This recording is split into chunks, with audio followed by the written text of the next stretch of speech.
culture, commentators say there is cause for worry. The argument is that with times changing, driven basically by climatic variations, as well as reduced revenue in the face of competing national needs, any government or people focused on development must prioritize maintenance culture. This edition of Deadline 360 will look at the attitude of Nigerians to public infrastructure and the impact of neglect on development. This is Deadline 360. Welcome. I'm Hawa Salihu Adama.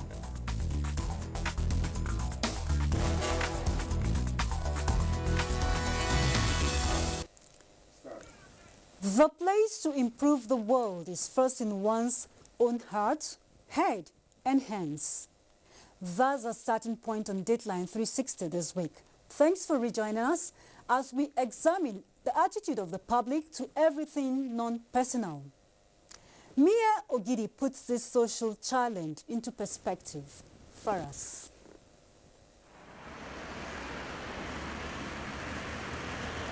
Why they use the bridge they cross instead of they cross through this line?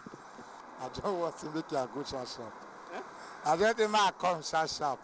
The attitude of some people, sometimes they vandalize government property, and secondly, even when they are malfunctioning, they don't report to the government. People are looking for what they will, they have to make money and feed their family and feed themselves. That is that. Does it make any real sense if one says the attitude of some Nigerians underdevelop the country? Yes, it does. Ideally, public infrastructure such as roads, oil and gas facilities, street lights, road signboards, road medians, public waste bins, water pipes, parks, gardens, bridges, traffic lights, electricity cables and poles are expected to be guided by the citizens as they make life meaningful. But reverse seems to be the case in Nigeria, as these facilities are usually being vandalized or left to their own devices when they are either malfunctioning or falling apart. For instance, just of recent, an underground communication cable for the Abuja light rail project and electricity cables belonging to a distribution company in the Federal Capital Territory were vandalized. Most of these vandals may have been doing this out of sheer wickedness. In all of these unpatriotic acts, who bear the brunt? It falls back to us, it affects us. Forgetting that the taxes we pay, what erects those public facilities. For instance, Suleja, over 30 people were killed as a result of flooding. Why? Yeah, is it only now we realize that those drainage ought to be free? We ought to know that right from the onset. So these are some of the things, very little, but it matters. It's very crucial that we ensure that once a citizen comes to report about an infrastructural problem, they should take immediate action. Statistics from the Nigerian Extractive Industries Transparency Initiative (NBTI) reveals that from 2009 to 2011 alone, Nigeria and oil companies operating in the country lost a total of 1.737 trillion naira due to pipeline vandalism, and crude oil theft was estimated at millions of naira, while NNPC spent over $600 million to fortify security in oil and gas facilities across the country.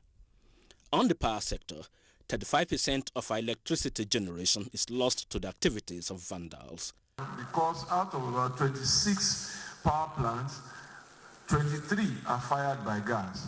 And with the continuous vandalization of pipelines, we are just not able to reach even our installed capacity.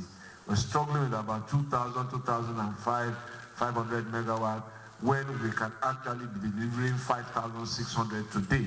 While strengthening institutions such as the National Orientation Agency, NOA, and the security outfits like the Nigeria Security and Civil Defense Corps to check such flagrant abuse of public facilities is a welcome development, respondents still proffer solutions to curb this menace. Nigeria has come to a point whereby CCTV cameras should be at point. Any individual that vandalizes public infrastructure or those who display nonchalant attitude towards them can be likened to individual who throws stone into the market square because no one can tell who the victim might be. For instance, this road median has been removed by unpatriotic individual, and no one can tell the car that will run into it and probably get damaged, or the individual that will walk into it and getting himself accidented. Until we change this our negative perception towards public infrastructure, any negative action we take in this regard can take the government one step backward in its development agenda for the country. Mie Ogidi for Deadline 360. True, but a sad reality, Mia. The question that has remained unanswered is how and when Nigerians got to this point. With Mia's narrative considered a national situation, we asked Mitaire Ikben to give us the situation report in the Federal Capital Territory, considered the model city for Nigeria. The Abuja Light Rail is a project everyone expects to take off soon. It was, however, shocking when vandals dug out and stole several meters of already laid signal cables meant for rail communication around the Idu station. It was extra cost for the FCT Transport Secretariat to replace the vandalized rail communication cables. This is how bad disregard for public property is in Abuja. It is commonplace in the nation's capital to see installations of traffic and street lights vandalized by hoodlums, not minding whether the populace is thrown into darkness or traffic chaos as a result of their nefarious activities.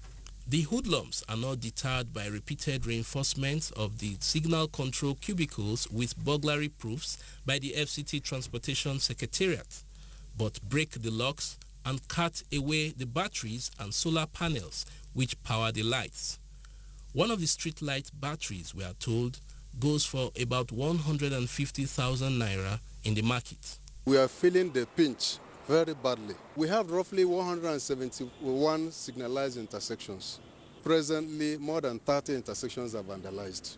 Other items prone to vandalism and destruction are surprisingly CCTV cameras along road corridors and bridge railings, which are reportedly used for making substandard spoons.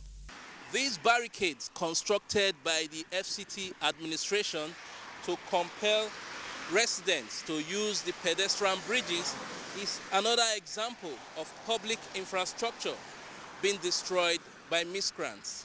The destruction of the barbed wire barricades around pedestrian bridges encourage pedestrians to cross the expressway with attendant danger to life, as hit-and-run cases occur frequently along major expressways in the city.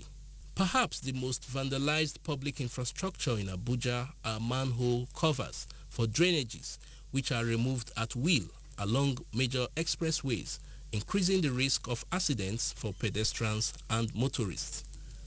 The trend continues despite the fact that Abuja is one of the most secured cities in the country. I condemn that act, but also it's a lapse on the security, because this is a city center. They're supposed to monitor all these things. They should give their contacts even to the traffic warders, so that if the traffic light has fault or any problem, any challenge, they'll be able to call them. The street light helps you to see your next neighbor. So when you vandalize it, then the criminals will have easy access to vandalize. We are the government, and destroying it is like wasting our own resources. Vandalism of these street lights has become more rampant than before. So what we are doing now is we have increased our surveillance, and we are notifying residents and those who live around those areas to be on the lookout for suspicious activities of people. At various fora, the FCT minister has stressed the need for members of the public to play a role in safeguarding critical infrastructure. Government will put in the infrastructure and of course maintain the infrastructure from time to time, but guarding the infrastructure is the responsibility of every resident of Abuja. An inquiry was made at the FCT call center to ascertain how often they are alerted by residents on threats to public infrastructure in their vicinities. So far, people are calling, but not if you measure the vandalism that is happening with these infrastructure to the number of calls that we are getting is not okay. And every time we keep telling them, if you see anybody around the public infrastructure, call. I perceive nonchalant attitude from the public, not knowing that those public infrastructures are there to serve us. Going by the spate of vandalism and destruction of public infrastructure in the nation's capital, there is advocacy that apart from the security agencies, residents too have a role to play in safeguarding public infrastructure by reporting suspicious activity around them to the security agencies. In Abuja, Mitaire Ikwen for Dateline 360. Safeguarding public infrastructure sure is a collective responsibility, as the consequences of neglect, Mitaire, are indeed grave. That's the perspective Jennifer Igwe presents from Nigeria's commercial city, Lagos. Drainage channels in many neighborhoods in Lagos State have very dingy looks. Caked and clogged with refuse of all sorts, the drainages have more or less become inappropriate and unplanned waste dumps. When a canal is well cleared and maintained, it looks this clean and water flows freely, especially flash flood when it rains, which discharges into the lagoon. Now, where we clog them with waste materials, this will not be possible. Two key parties, experts say, are to blame for this environmental menace and decay. One, indisciplined residents who dump their waste indiscriminately into drainages, and two, relevant authorities who are supposed to ensure the drainages function well and are adequately monitored. You see somebody drink pure water finish, they drop it on top of the road. You say if they don't mess the road up, the sweepers, they will not say anything to sweep, and which is very bad. So when all this thing pile itself, you find out that when rain fall, it will not see anywhere to flow, and everything, all these things flow, the whole dirty things inside the gutter. Then that is how we experience the flood. Governor can come out for us, come and clear all this canal. If we go to Abuja, all their water pass through canal to the lagoon. And we don't see any government officer come there, come and clear it for us. If there are CDA chairman and others, they are trying. About later, go to Alausa to go and complain to them. But up to today, we don't see anybody. The Lagos State government insists that it has a structured process to ensure drainage channels are cleared. Drainages have not been cleared. That is not true. We clear these drainages massively. We have, His Excellency has even introduced another system. We call it retainership. Our cleaning of drainages now is on retainership.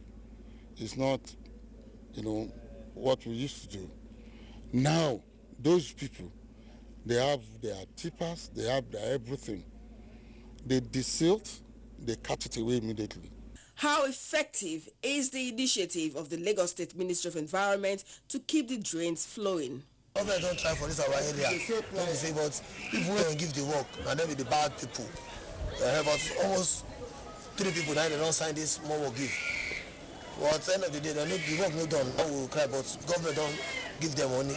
The challenge posed by flooding is made worse by the poor state of some roads in Lagos. Well-maintained roads make life easy for road users, especially during the rainy season. Now, one thing that compounds the situation of most Lagosians, for instance, when it rains, is when the roads are not well maintained. Too many potholes do not make life easy for anyone. Traffic jam on Ahmadu Bello Way, Victoria Island after close of work. It is a build-up that intensifies from 4 in the evening and gets compounded as more workers hit the road.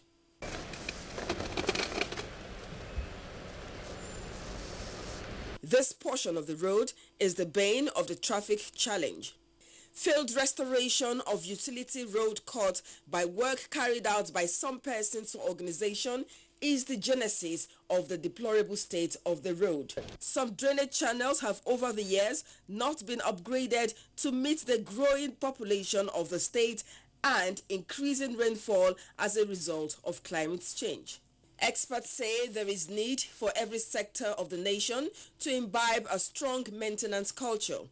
This, they say, would involve effective and adequate monitoring, including discipline on the part of the citizenry. In Lagos, Jennifer Igwe reporting for Deadline 360. Well captured, Jennifer. The pictures speak for themselves on the need to redefine attitude to public facilities. Now, a popular saying goes that every problem has a solution, which starts with identifying the issue. To get to the root of this systemic failure, Cecil Egbele brings us the way forward. Of course, Hawa, it's unfortunate to know that many Nigerians lack infrastructural maintenance, social amenities, maintenance culture, and civic education. Just on my way here, I saw a young man dump refuse just beside the market. And when I frowned at it, the taximan said, "Where else do I want him to drop it?" I was really sad and disappointed. There are so many other instances of this that abound. Anyhow, I'm here to have a chat with the past chairman of the Nigerian Institute of Town Planners, Town Planner Nathaniel Abtebije. He's going to give us his opinion on this social problem. So, what's your opinion on the maintenance of public places and social infrastructures among Nigerians? Well, the first thing is that Nigerians should decide to own the infrastructure, not seeing it as the business of government, not seeing it as everybody's business.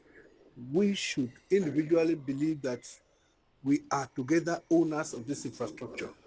Now, when we key into it as owners, then we can take care of it as our personal properties.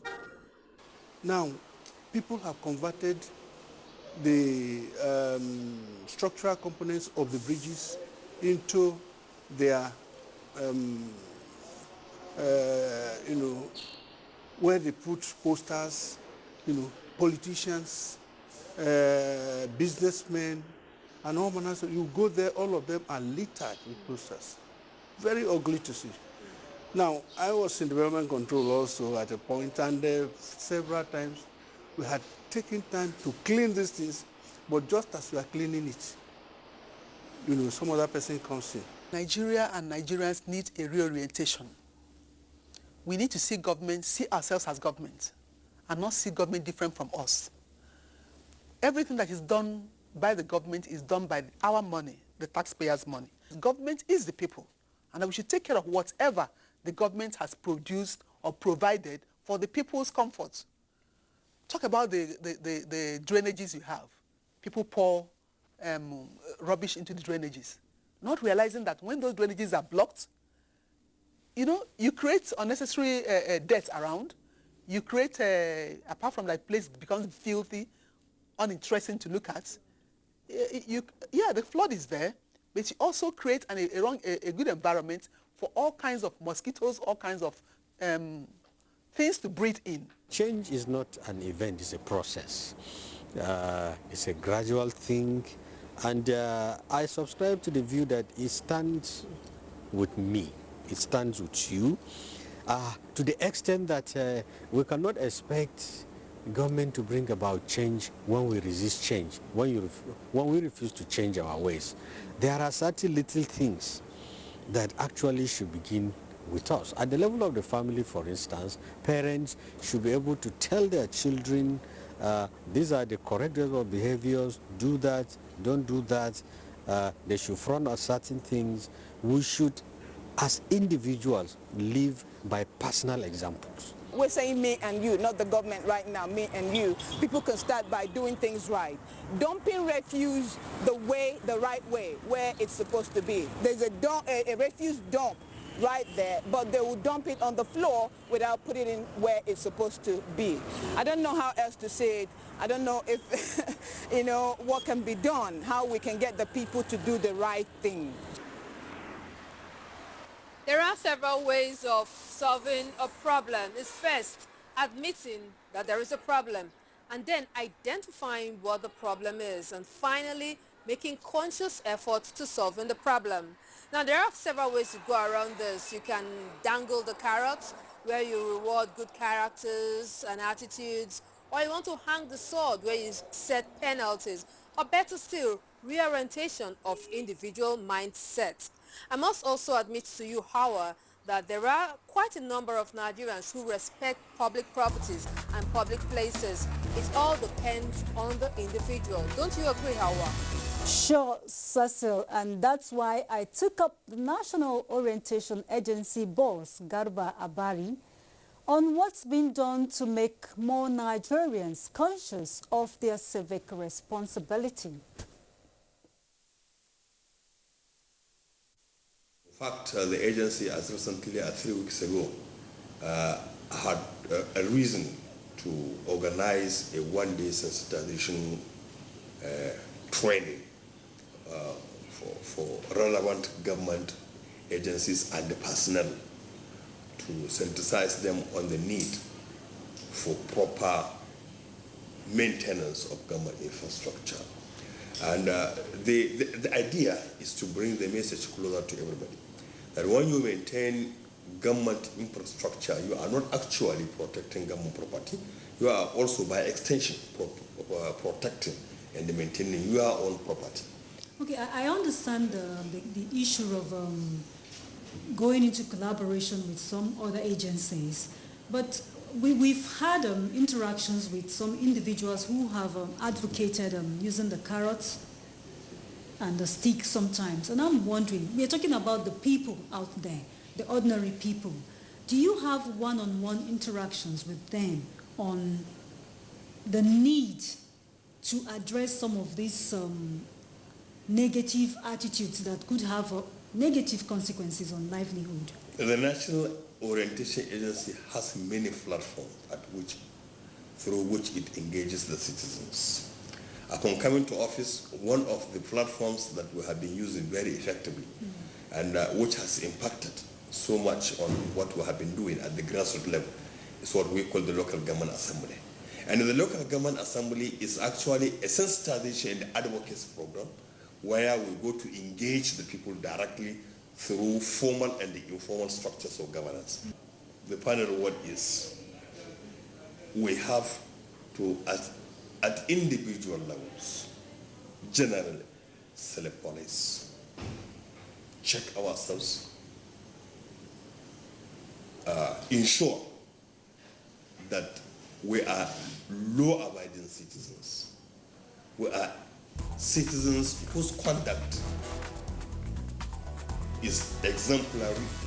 Self-reflection and leadership by example, irrespective of age or status. It is said that the best time to plant a tree was 20 years ago. The second best time is now. In other words, it's never too late to change one's attitude for the good of all. You can let us into your thoughts by clicking on our platforms, Deadline 360 at nta.ng or at NTA News Now. We appreciate your keeping this date. Many thanks and bye for now.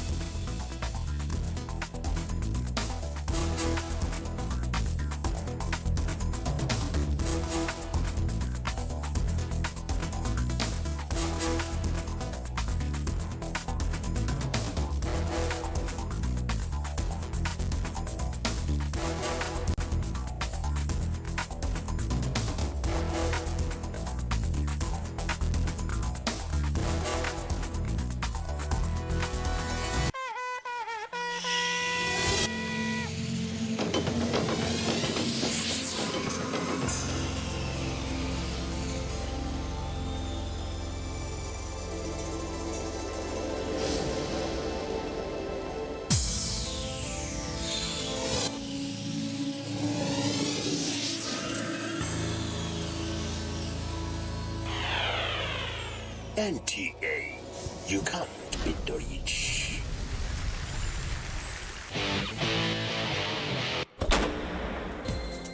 This is where it all happens. This is where dreams are made. You know, another thing that bothers me with makeup is the cost. A lot of DJ Lambo, gossip, the host for the night. art, photography, fashion, and editorial at the same time.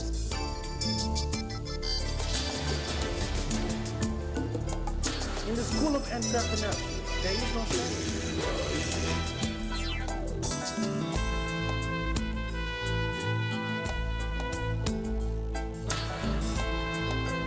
There's no substitute for books in the lives of children. I love the law because it's you read a lot, and I like to read.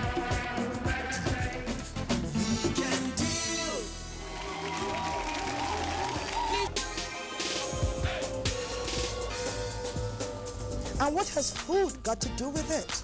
Our nutritionist will be telling us more. The values of three angles at a point are 3p minus 41. It comes with high fever. The analysis. The scale decided to go out to speak to quite a number of lawyers. You are very right.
Hello and welcome. This is NTA Tuesday Live and I'm Cyril Stover. Now, science and technology, research and innovations do influence the wealth of nations and advance global competitiveness. Furthermore, modern economies are built with ideas, knowledge and innovations. Experts argue that Nigeria's efforts to come out of recession can be fast-tracked by reordering priorities in technological advancement.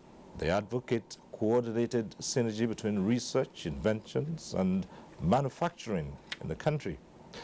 For many, scaling up funding for research and development activities and effective linkage between research organizations and industry, as well as the preference for indigenous technology, are keys to Nigeria achieving macroeconomic development.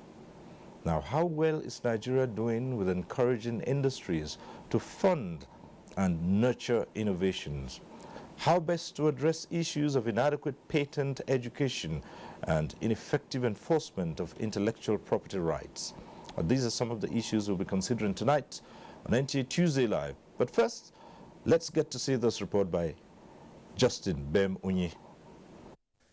Experts the world over have identified research and development as pivotal to the economic development of any nation, as it is the key driver of science and technology. Nigeria has had tremendous breakthroughs and opportunities in the science and technology sector, which analysts say the nation has failed to effectively utilize. Available records revealed that Nigeria has creativity and commendable innovation capacities which have been poorly put to use, as research findings from universities and institutes are not fully maximized. Presently, Agencies with research and development mandates in Nigeria have successfully produced hundreds of commercially viable innovations in the areas of agriculture, industry, engineering, and health. Experts have pointed out that translating these outcomes into successful products would mean economic empowerment for the nation and its citizenry. But then, how to achieve this feat has rather been difficult. We have brought into the forefront some innovations that are attractive to industry. And of course, everybody is jumping at the application and forgetting that we need to continue to be very active, churning out new ideas for commercialization. Well, this age is the age of knowledge. And no country survives without knowledge in today's world. You really have to do a lot of things with your knowledge. When you get your knowledge, when you are able to discover something, you have to try to put it to use. You have to try to put these things to use. Because whether we like it or not, the fact is oil has left us. You know, we have entered the age of knowledge. There are calls that it is time for Nigeria to put something on the global map as research and development findings abound that need a well-structured approach for commercialization. This, they say, raises urgent necessity of moving beyond basic research to applied research and innovation, which in addition to creating knowledge and technology would lead to discovering solutions and promote global competitiveness of Nigerian industries. Our innovations need protection. Our innovations need to be embraced. Our innovations need to be applied. As I said, you are not going to start things from first principles. If they are encouraged and a feedback mechanism is designed, we will keep improving and the benefit will be for Nigerians. So what are we doing? We have research too. We have things, people, we have professors, we have people who are working on these things. Let us bring it up, let us bring it out and then expose it to the world. Then from there we can develop.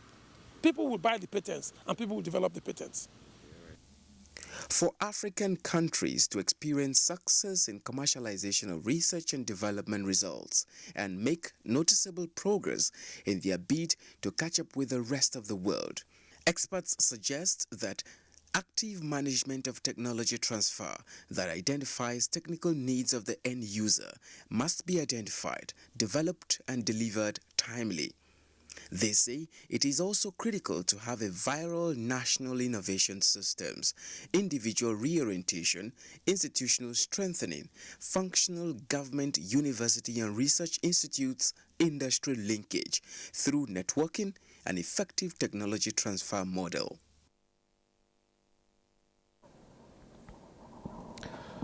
That report sets the tone for tonight's discussion. Let's start off by introducing our guests who would like to welcome to this program Dr. Azumi Mohammed Ibrahim, who is Director General, National Office for Technology Acquisition and Promotion, NOTAP. Thanks for being here. Good evening, Nigerians. We're also joined tonight by Dr. Mohammed Jibrin, Director General, National Board for Technology Incubation. Thanks for being here. Good evening, everybody.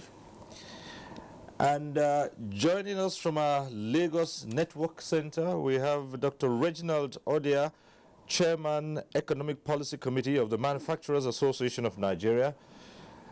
And also in our Lagos Center is Dr. Ifeanyi Okoye, Chairman, CEO, Jewel Pharmaceuticals. Gentlemen, thanks for joining us. Thank you for inviting me. Thank you very much. All right. And also tonight, joining us from Maiduguri Network Center is Professor Ibrahim Abubakar Njodi, who is the Vice Chancellor of the University of Maiduguri. Prof, thanks for being with us on Tuesday Live. Viewers. All right. As we always do every Tuesday, we acquaint you with the procedures. At the appropriate time, you can get to be part of the discussion in the studio. You can call in. The various platforms on which you can be part of this discussion will be on your screens. You take advantage of them. However, for those who would be calling in, we advise that when your call gets through, reduce the volume, turn down the volume of your TV set. That's the way to avoid a hurlback or echo. And the best way to know that your call has been passed through is you'll see your name appear on screen. Once you see your name on screen, it means your call is through, and you should just go right ahead with your question or comment. We advise that you keep it short and straight to the point, and so that others can also get on that platform. So once again, welcome to NTA Tuesday Live. Let's begin to look at the issues and start off generally from a broad angle and say, what's the level of research generally in the universities and research institutions? Are we in the right direction? Well, thank you, Cyril. I think I'll be kind enough to say we're in the right directions. But there are problems, and the problems are quite numerous. Like any sector in the economy, the educational sector is not well funded. And this is where research and development takes place. Research, or to come out with technology, and technology is a product of research, it's a product of skills, and unless we are able to fund research and development, technologies may not be able to come from our own educational system. As I said, like any other sector, the educational sector is not well funded, and so the research and development efforts of the universities are most affected.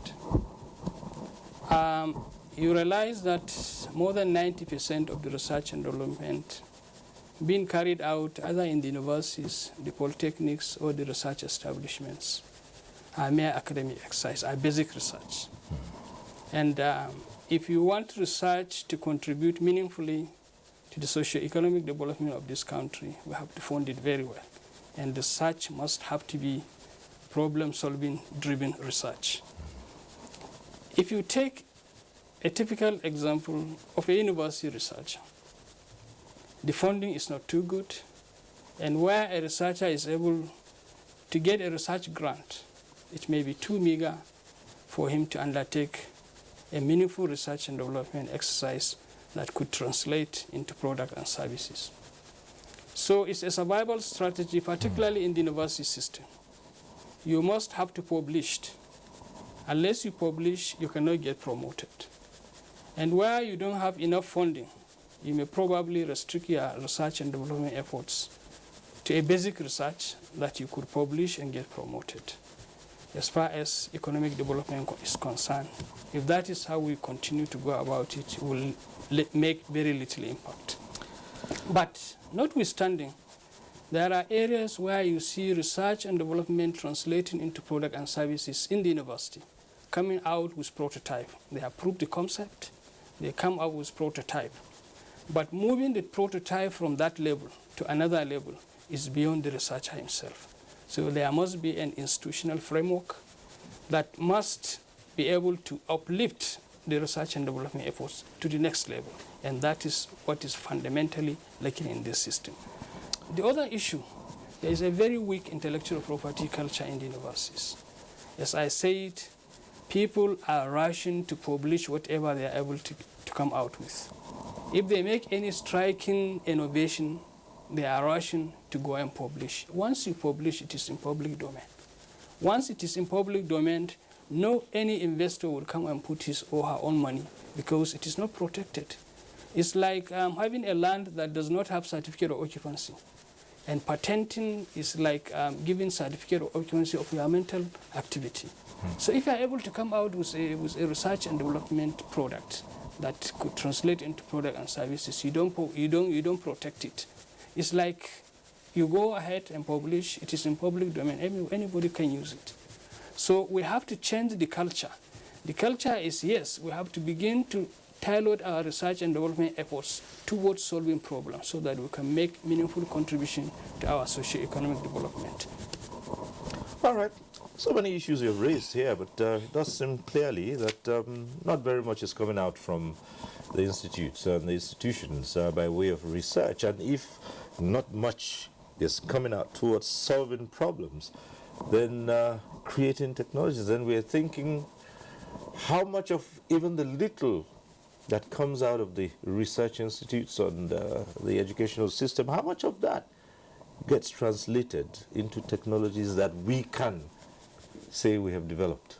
See, as earlier said by the previous speaker, considering the number of universities and research institutions in the country and the volume of the intellectual activities that are coming out, which are not ripe enough for prototypes development as well as scaling up, there is a need to identify other funding sources of funding research and development.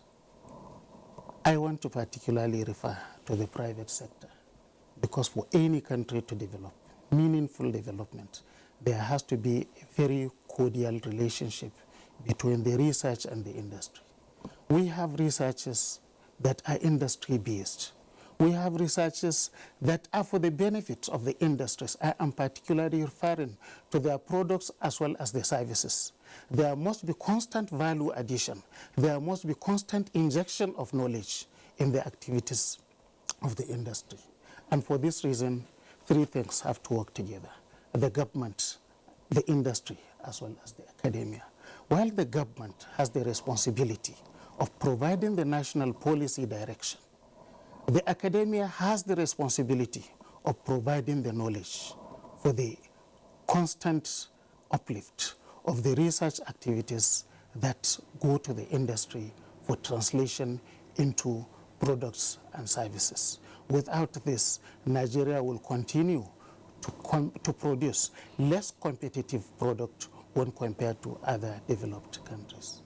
We are happy that the public or the industrialists are realizing the need to ensure that there is a collaboration between the academia, industry, as well as the government, for the reasons that I have earlier stated.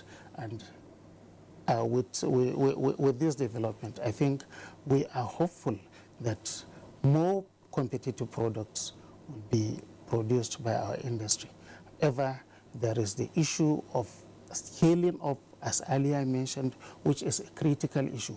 By the time you come up with the prototype and you cannot scale it further, that means it will be like that, and other products that are coming from foreign markets will come to compete as well as overtake what we are producing locally.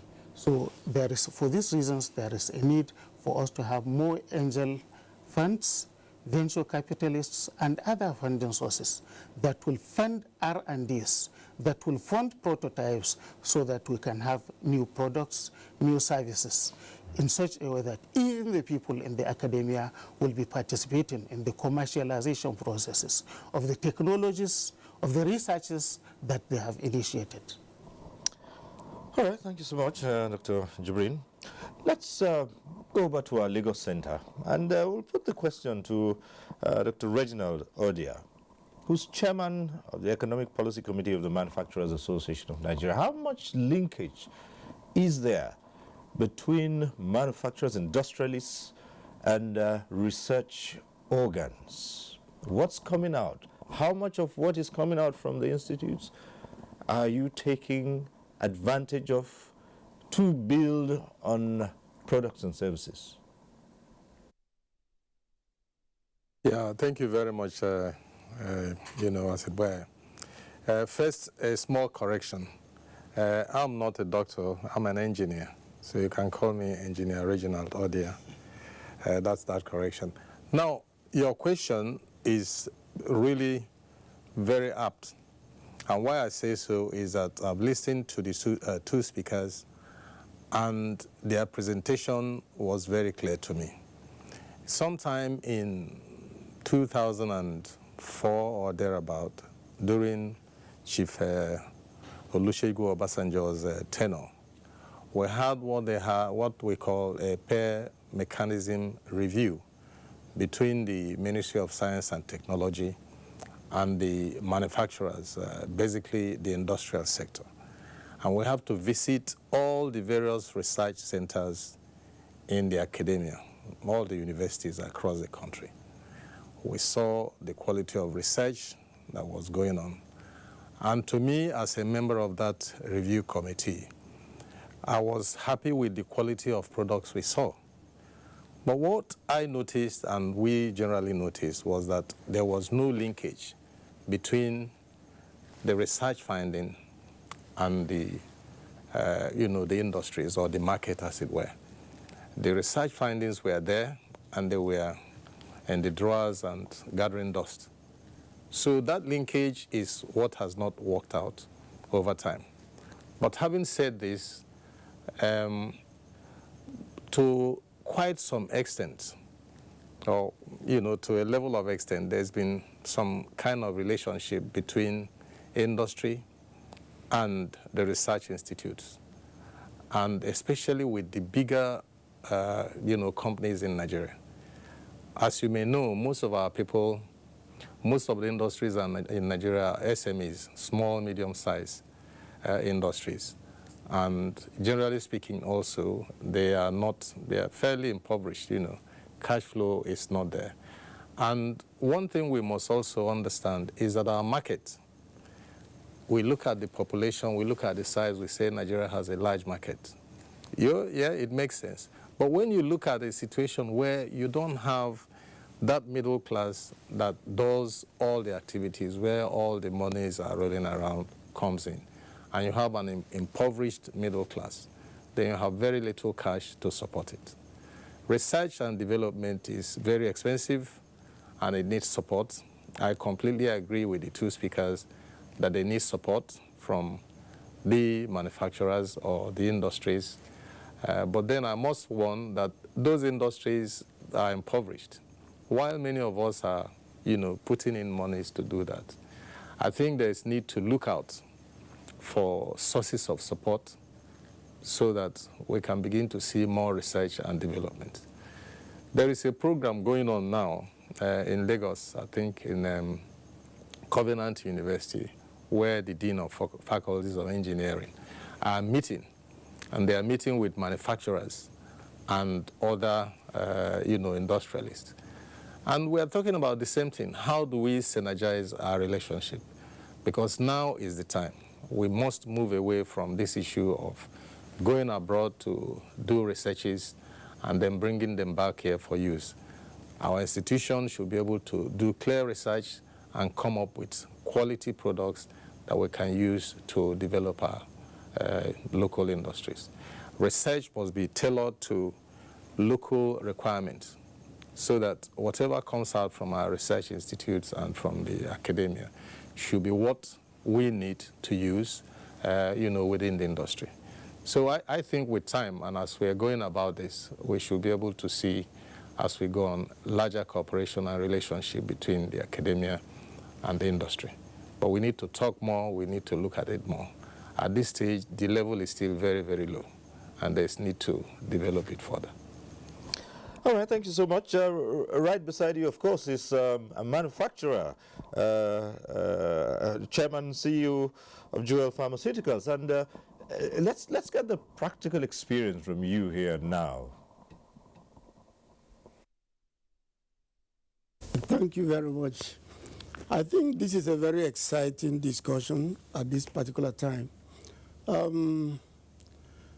Ideally, there's supposed to be a symbiotic circle that will never be broken between the research institutes and the industries.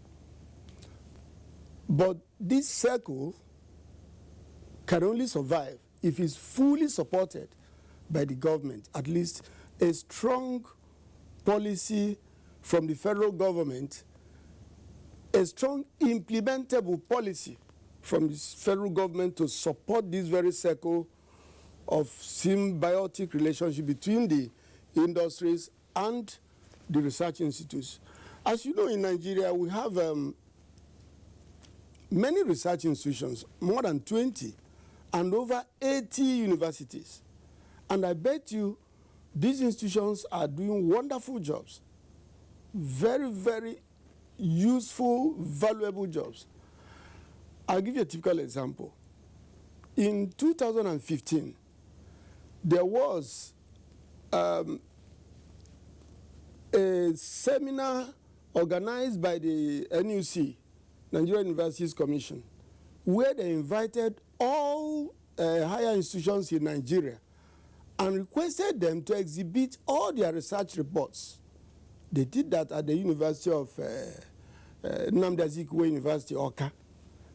You'll be surprised at what they all exhibited. In fact, it was so surprising to see that the university where the exhibition was done had a motto, they call it AutoZig, a vehicle developed by the university, that is the University of Nnamdi Azikiwe University. And in the same exhibition, we had the same university developing a brake pad from plant fibers. In that same exhibition, they also had a University of Lagos, developing, a student developed drones, remote control drones. In recent times, we all know that remote control drones can be used to deliver drugs to patients that are under very serious conditions, like a patient with heart attack. Recently, it's been discovered that you can put a drug in a drone, send it to somebody from, you can do that, say, from Abuja to Sokoto within a very short time. And the drug will be delivered to a patient maybe that has a heart attack that has maybe only 45 minutes to go. You know, these are one of the benefits one could get from these research jobs, if well carried out. I want to give more examples. We, from ABU Zaria, we also saw a lot of research jobs they did on agricultural equipment. And these things were there for Nigerians to develop. In fact, that takes me to a very interesting story of this wonderful Nigerian, Aliyu. We all know about Jelani Aliyu, who developed a special car under General Motors in America. He was a student of ABU, same ABU. Aliyu left ABU, went to Birin KB Polytechnic because he was interested in car designing. He had started at that stage to research into designing cars. From there, he left to US, went to Michigan, still car designing. Where did he end up? Helping America to design the best car. Maybe because he was lucky to do that in America. And his research work got to America having one of their best cars till today. We all know about that. And a lot of other issues. A typical example again is University of Jos. A research work from University of Jos has made it possible for us to have anti-snake venom. You know, anti-snake venom usually comes from the snake themselves, which you know is very difficult to catch, and then the style of trying to get the venom out of the snake. But this is a situation where the university has done enough research to develop anti-snake venom from plants. The research is there. And what they need is a little support to get it to the market. Not only that, in the University of Lagos today, they've also developed a system whereby to test for malaria. You know, nowadays, to test anybody for malaria, you have to go and pinch the person to get out blood. Most people don't like that. But they have now, through research, developed a system whereby malaria can be tested using urine. You don't have to get out somebody's blood to test for malaria. Simple research within the university. But what is the problem? They can't go further from there because the manufacturers who are supposed to develop these things further through their relationship with the research institutions are not well equipped to do that. It's not their fault. That's why I said that the government needs to have a very strong policy to back up the researchers and the relationship between the researchers and the manufacturers.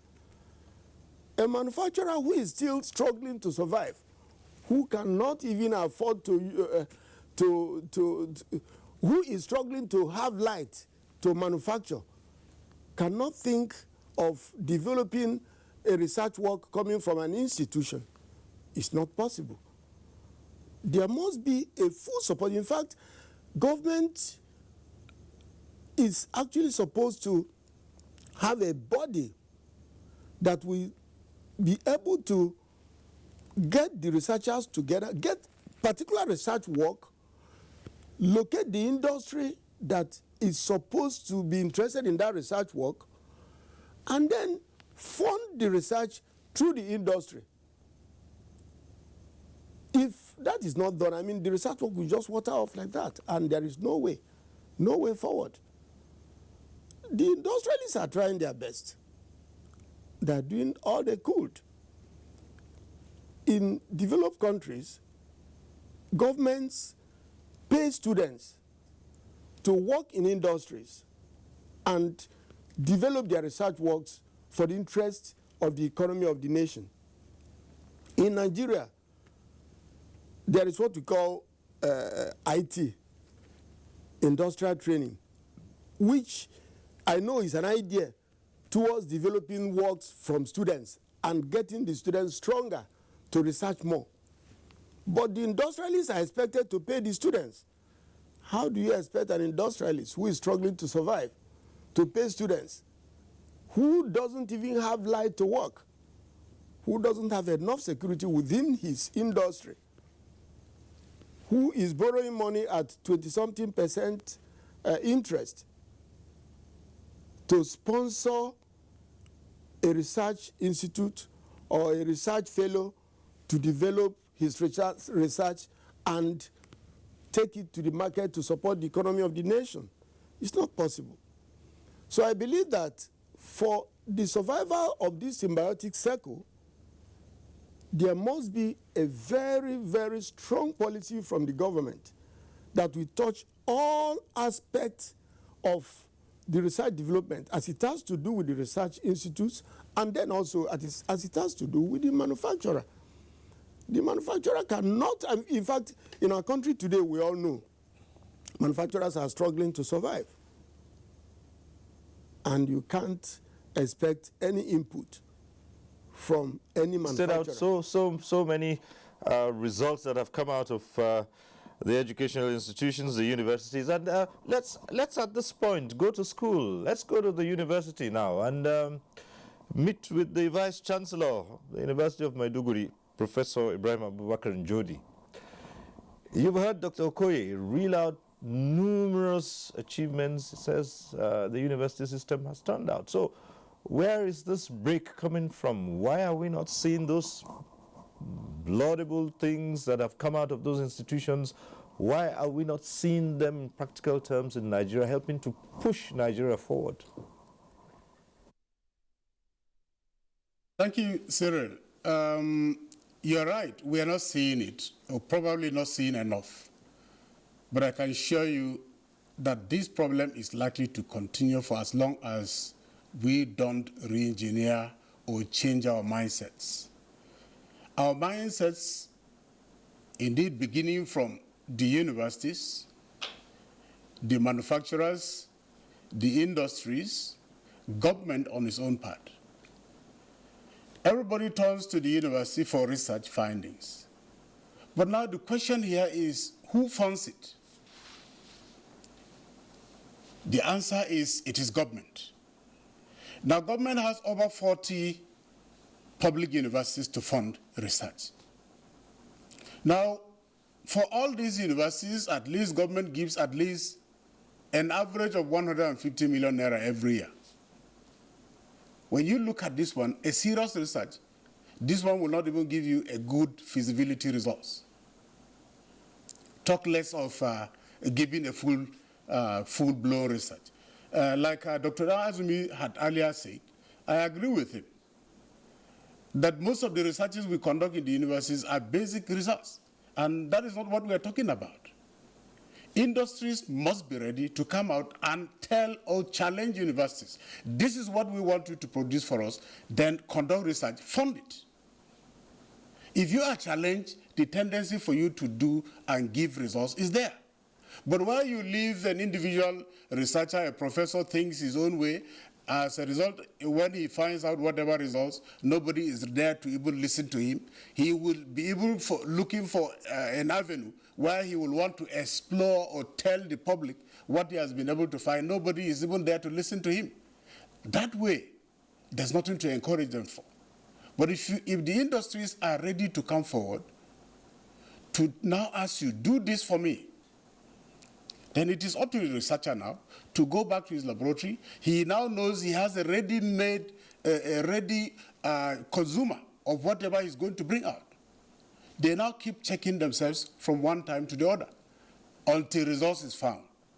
What happens in other countries is that they set out, they come to the university and tell you, look, this is what we want. Then the university now comes out with whatever they want to come out, and then they call them for a discussion. They look at it. Is it exactly what you are looking for? Can we go ahead? This is how it is done. So the mindset has to change.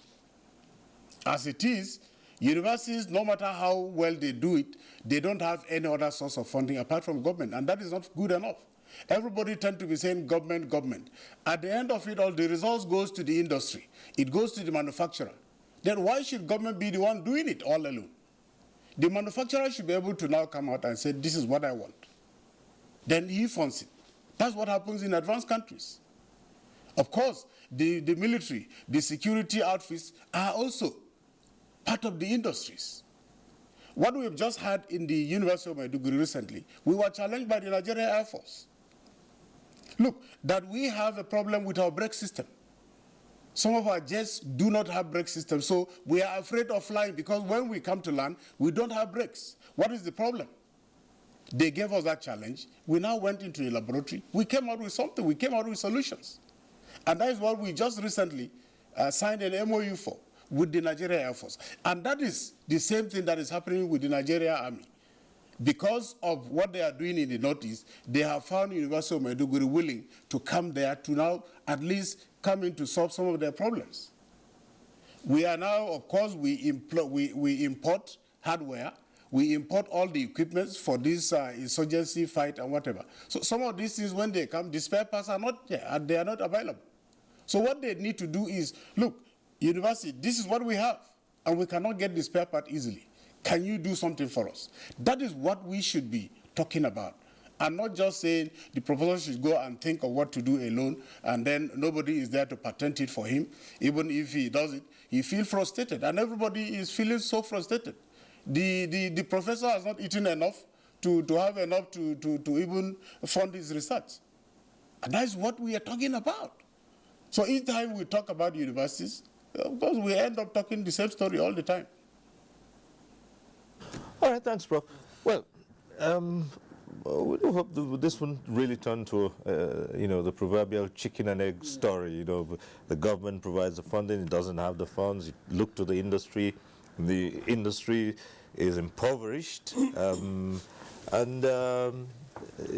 researchers are left on their own. But the basic thing coming out here is that if efforts are not tailored, not guided towards solving specific challenges or problems, then we have not started. But I've heard people say sometimes the issues with the findings are what we bring out. They are not, they are not bankable. They are not, things you can take out to anybody and hope to get funded. What's the problem in putting something together that can go beyond? Well, thank you, Cyril. You see, when the Honorable Minister of Science and Technology came on board, he resuscitated the National Research and Innovation Council, which Mr. President is the chair. Why the President should be the chair is because science and technology is cross-cutting. It cuts across all the segments of our own lives. If the Secretariat or maybe is the Honorable Minister of Science and Technology that is chairing it, he may call a meeting, not all the ministers may show up. But once we have a clear goal as a nation, this is the direction we want to have. You understand? Everybody must key in. We should not be under illusion Those multinationals, whether we like it or not, the truth must be said. They are here to make money. They are not here to develop your country. So it's for us as a nation to come out with strategies to see how we can get the best out of that relationship. The government cannot fund 100% all the requirements of research and development. The private sector must have to come in. We realize that most of the multinationals undertake their research and development efforts outside this country. And one of the reasons, because we regulate, they bring their request for technology transfer registration, and we look at in the files. In one of those institutions, I asked one of the companies. I looked through the files, and I saw they are importing calcium carbonate from China to Nigeria. See the distance. And we have so many deposits of calcium carbonate in this country. We say, how would you, for God's sake, continue to import calcium carbonate from China? Don't we have calcium carbonate in this country? They say, yes, we do. But the problem of Nigerian calcium carbonate, it has a lot of cuts, so it affects their machinery. Then I say, then we need technology to remove those cuts so that we can upgrade Nigerian calcium carbonate to meet your own specifications. So the regulators must have to be firm on ground, you understand? So through negotiations, I'm telling you, when I last met with the company, they have said that they have been able to source good part of their calcium carbonate locally. And from one company, they bought calcium carbonate worth 160 million. Now that company is expanding. That is the language they understand. But you see, must be a carrot and what do you call it? Carrot and stick approach. Where they needed some kind of incentives, we give them incentives. They also have responsibility to see to the development of the nation. So the nation is trying to put in place an institutional framework that would help to move that research and development effort from the pilot level to the next level. I'm happy to say the Senate Committee on Science and Technology had already had a first and second reading on that institutional framework, that is the National Research and Innovation Council. And they have passed the bill, and they are sending it to House Committee on Science and Technology for concurrence. That institutional framework, if it comes into being, if the legal framework is instituted, would be able to provide funding for us to move some of those research and development efforts to the next level. I understand the private sector cannot just come when things are at prototype level. They must be absolutely sure that it's something they will be able to recoup their money on. But I must insist that as a nation, we have to be focused. If our research and development must have to be funded, where we don't have the fund, the private sector must have to come in. The multinationals in particular, they make huge amount of money into the system, but they pay very little back into the system. You go and dig a well, you say, well, you dig a borehole, you say that is your social, corporate social responsibility. What we expect to them is to develop the capacity of Nigerians. If you develop the capacity of Nigerians, Nigerians are very intelligent, and the opportunities are there. I'm telling you, where we know this is the area we are going to, if you don't have capacity, we can send our Nigerians outside the country to get the capacity. If you see any innovation in this country, and you trace the history of that guy that was able to come out with this striking innovation, you must have had one experience or the other outside the country. One typical example, if you go to Abuja area, you see a mini refinery. That guy had opportunity to work in Russia. He studied there, and Professor Mohammed, he studied there, he worked there as a worker in a refinery, and he came back with some of those technologies in his head. Now he has started practicalizing it. So now, if we had started something like this 15, 20 years ago, I'm telling you by now we should have been able to put our refineries with little or no input from outside. So as a nation, we just have to identify the areas where we want to go. We get the necessary human infrastructure. Where we don't have infrastructure, we ensure that we put those infrastructures on ground. Where we need our researchers to go outside and study along that line, we allow them to go. By the time they come back, we begin to transfer some of those technologies into Nigeria. As far as we are concerned, we should not be under any illusion they will come to develop our country. Development of our country solely relies on us Nigerians. So we have the human capacity, and the government needs some kind of assistance. The government cannot do it alone. So the private sector, whether they like it or not, they must have to come and participate, because they make hell of money out of this country, particularly those that engage technical partners outside the country. Through our process, through our technology transfer agreement registration, we see that more than 90% of technologies that power the Nigerian economy are imported. If you see the quantum amount of money that goes out of this country, I'm telling you, it's with pain would give that kind of approval. Take example, the software industry. The software industry consumes more than 80% of the approvals we give. And the banking sector, I think, are the major culprits. They are the major culprits. They are competing to outweigh one another. So they have the liberty to bring in any software outside from outside the country. You understand? And you see the amount of money they pay heavily. But we have competent Nigerians that are developing softwares for some of those applications.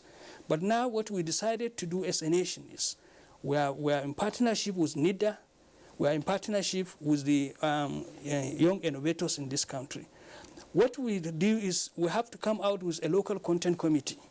The local content committee now is examining the capacities or the capabilities of Nigerians, where we feel that we have competent softwares developed that can compete favorably with the imported one. From day one, we'll stop registering some of those imported, particularly those that are used by the public sector. 10 years, about 6-7 years ago, having realized the quantum of amount of money Nigeria spends in licensing some of those softwares, we sat down with the Nigerian computers. What do we do? So from that sitting, we came out with what we call a local vendor issue. A local vendor issue ensures that it's designed to solve two things. Any software that is coming into Nigeria, there must be a Nigerian computer firms that will assist in the deployment of that software. One, if you do that, whether they like it or not, you are developing the capacity of Nigerians. If a Nigerian firm is involved in the deployment of that software and is involved in the maintenance of that software, whether they like it or not, Intelligence Nigerian would capture a good part of the technology. The other issue is, normally those technology and softwares are bought in a lump sum. It's a one-off payment. After 1 year, there is what they call ATS, Annual Technical Services. And that annual technical services, you pay the original equipment manufacturers between 12 to 23% of the total cost of software as maintenance. We insist that 40% of that amount of money must go to the Nigerian firm to give them financial models so that they could be able to translate their knowledge into product and service. I am telling you, after 6 years, we look back, we begin to see the impact of that intervention. There are quite a number of Nigerian computer firms that have come up, particularly Computer Warehouse. If you knew Computer Warehouse 6 years ago, and now you go there, you see they have developed the capacity of young Nigerians coming out with softwares, coming out with applications that they even started selling them outside this country. And if you see the level of infrastructures they have put, I'm telling you, you'll be amazed. So it's for us as Nigerians to have strategies to see how we can ensure that we develop our own country. We should not be under an illusion somebody will come and do it. Now the industry, we started engaging them. We started engaging the industry. Yes, you say you cannot undertake your research and development efforts in this country because the infrastructures, the laboratories are not good. If the laboratories are not good, you have responsibility, part of your corporate social responsibility, to assist in developing those laboratories. I'm telling you now, when they realize the genuineness, when they realize the good intention of any regulator, they cash in. I'm telling you, PZ Nigeria Limited last time committed the sum of 150 million to upgrade 3 laboratories across the country. One is Modibo Adama University, one is in National Research Institute for Chemical Technologies area, and another one in University of Calabar. Now, after upgrading those laboratories, now they visited those laboratories and try to have some kind of relationship where they would be able to undertake some of the research that the company wanted. So through this bond, through this relationship, that is when we can now establish the necessary linkage between the universities and the universities or the research establishment and the industry. Once that synergy is established, it's a mutual one. Thank you very much. So, well, I suppose the thing is brought right to your table yeah, now, sure. Because government policy, considering what we are doing in the Federal Ministry of Science and Technology, is to move from resource-based economy to knowledge-based, because knowledge is the key, knowledge is the driver. If you don't drive your activities with knowledge, there is no how that activity can move. I appreciate the symbiotic cycle, as mentioned by the other speaker. In the Federal Ministry of Science and Technology, we have studied that symbiotic cycle and came up with what we call conduit of excellence. For example, when you look at the food production, processing, packaging, as well as marketing, you have to start the research right from the level of the outgrowers. From the outgrowers, planting the seeds, the fertilizer, the production process, up to the product, the raw material that will be used for processing and ultimate production of the final product. The source has to be uniform. A situation where an industry is producing the same product from different sources is never acceptable. It's never an acceptable practice anywhere in the world. And as also said earlier, the culture of intellectual property is very, very important. I am particularly referring to patent as well as industrial designs. If you do not have a culture of intellectual property on ground, there is no how investors can come and invest on something that is not really secured. Thirdly, government has been able to come up with the concept of the Technology Incubation Program, a program whose mandate is to pursue the commercialization of research and development results that are proactive, that are target-driven, that are specifically needed for the economic development of the country. At present, we have 32 technology incubation centers in the country with about 8 extension offices. The only states where we do not have technology incubation centers are Jigawa, Yobe, Ebonyi, as well as Rivers. Others are in existence and are in constant liaison with most of the universities through the technical advisory committees that have been charged with the responsibility.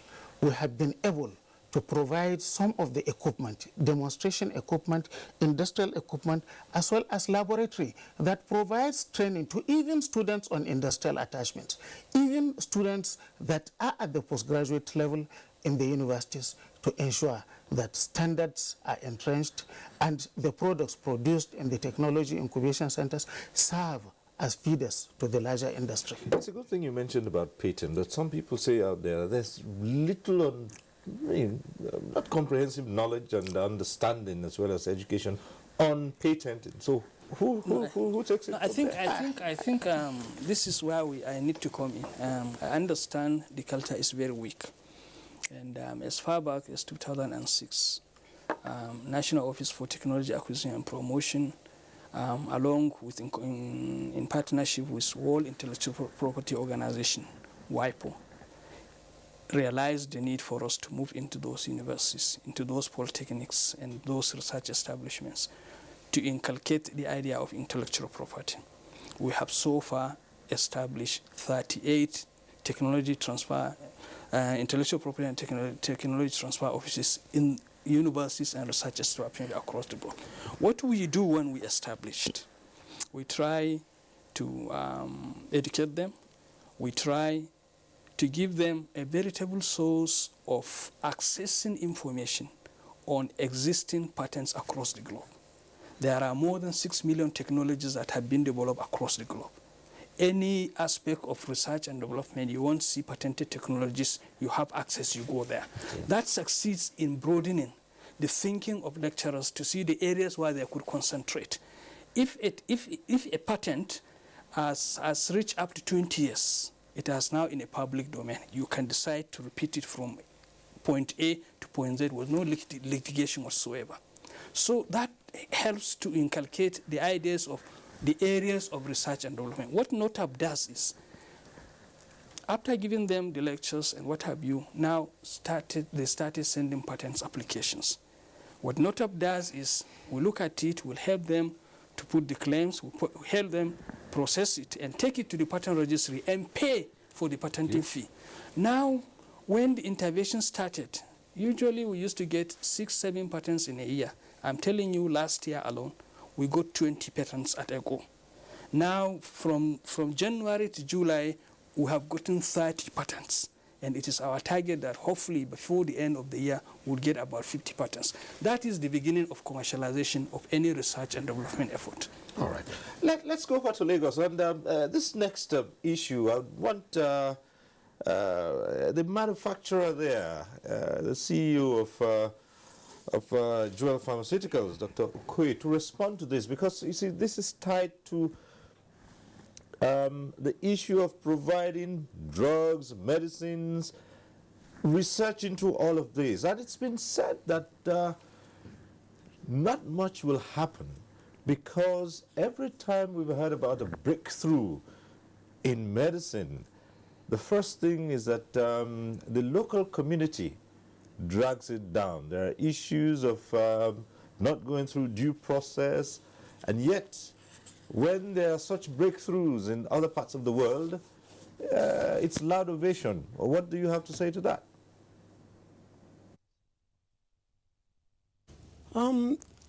It's very important to note that drug is not just an ordinary item.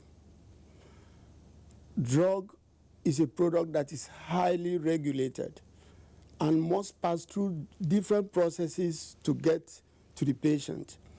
And when there is a breakthrough in drug research, it must get to a certain level of international acceptance, because it has to do with health.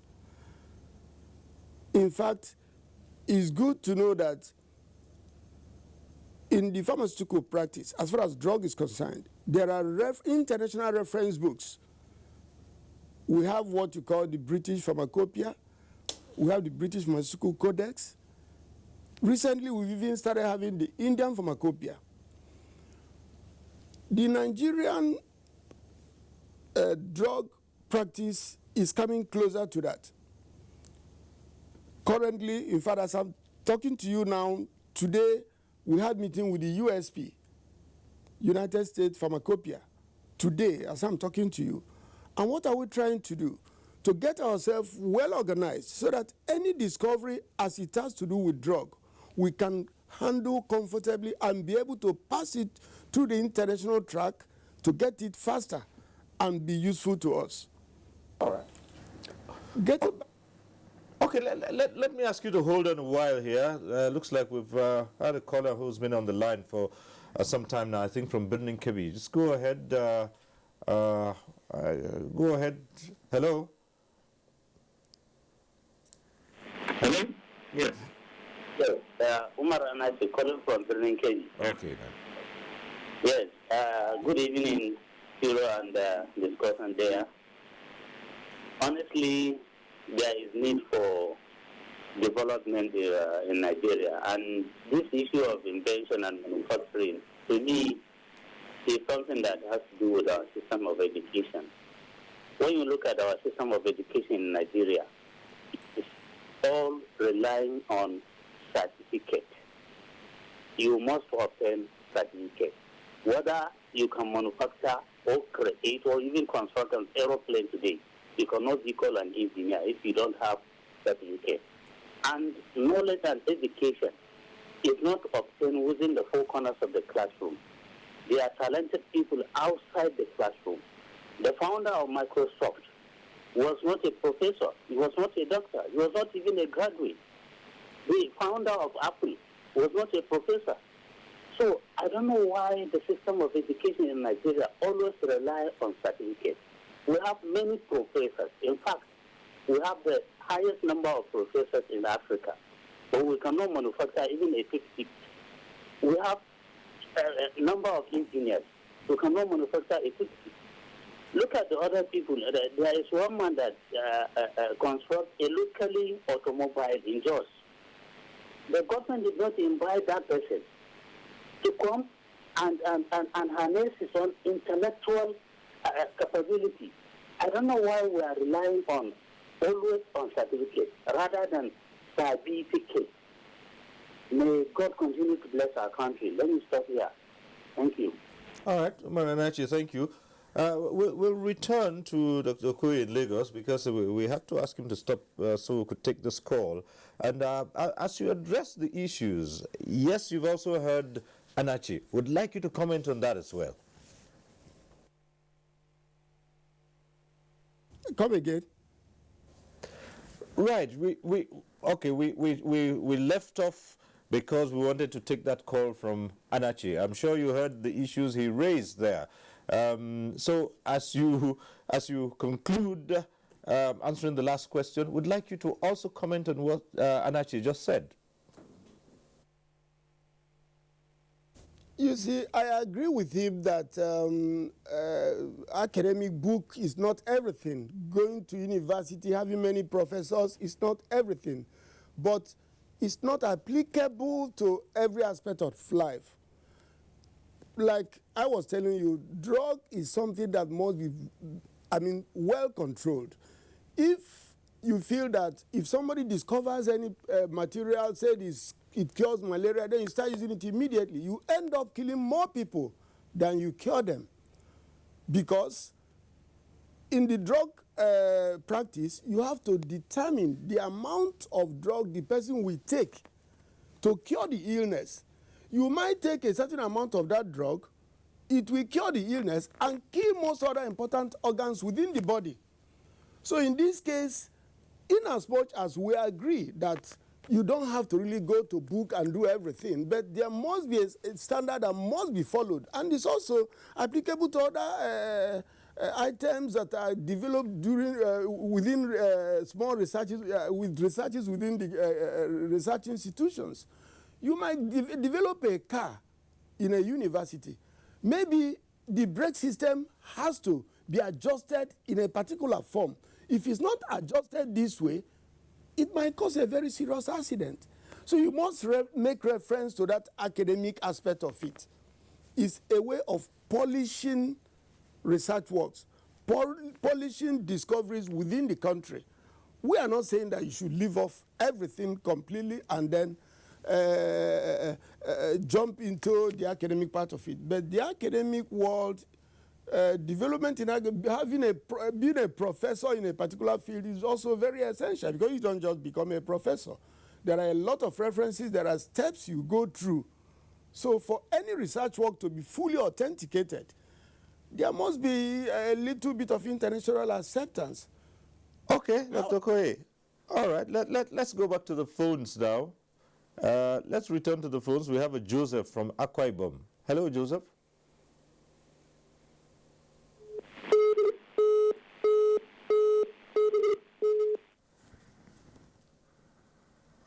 Okay, it would seem that we lost that call. But at this point in time, we'll take a short break. When we return, we'll go back to our Lagos Center and ask for the comments of our guests there, our other guests in the Lagos Center, on the issues that have just been raised. If somehow among Nigerian scientists, there's also the bit of what some people have referred to as envy and the pull him down syndrome. Stay with us on NTA Tuesday Live. We'll be back shortly. Nigerians, our fearless officers and men of the Nigerian military are winning the war against Boko Haram. Today, all occupied territories have been recovered and Boko Haram has been degraded. Our affected brothers and sisters are getting their lives back. However, they are now after you and me. In our mosques, churches, schools, motor parks, markets, entertainment centers, and public gatherings. Be vigilant. Be security conscious. Report suspicious persons, objects, and movements to the police and other security agencies. The security of our nation is a duty for you and me. Nigeria, unite against terrorism. This message is brought to you by the Federal Ministry of Information and Culture. The struggle for independence had been a long and tough one. Our founding fathers and compatriots sacrificed their comfort and even shed their blood. We cannot at this point in history afford to spirit away their sacrifices for immediate but temporary gains of today. Let us emphasize what unites and not what divides us. Working for the unity of purpose with a stronger vision for a better tomorrow. NTA, growing with the nation. Nigeria, the only country we can train with remarkable potentials to excel.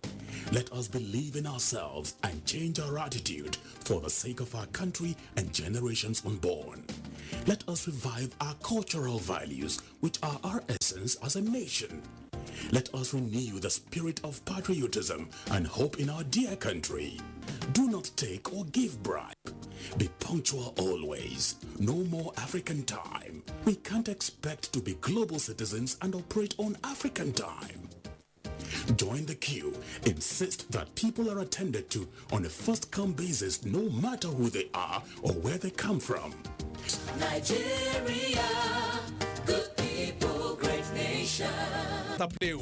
Make you report any crooked person, object or wakajube movement to police and security agent demo. The security of our nation now work for all of us, plus including me and you. Nigeria, make we unite against terrorism. Now, Federal Minister of Information and Culture bring on this message.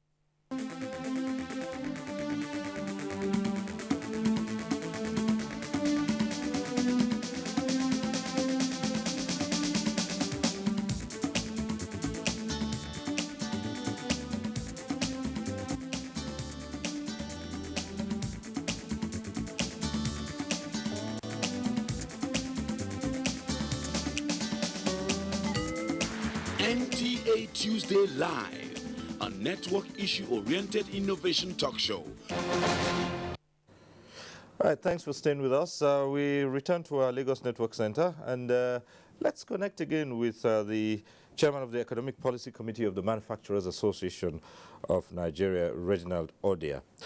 And must we wait? There's a question which one of our viewers has posed us. So must we wait for multinational European companies or those from Asia to turn out findings out of significant advantage to us here?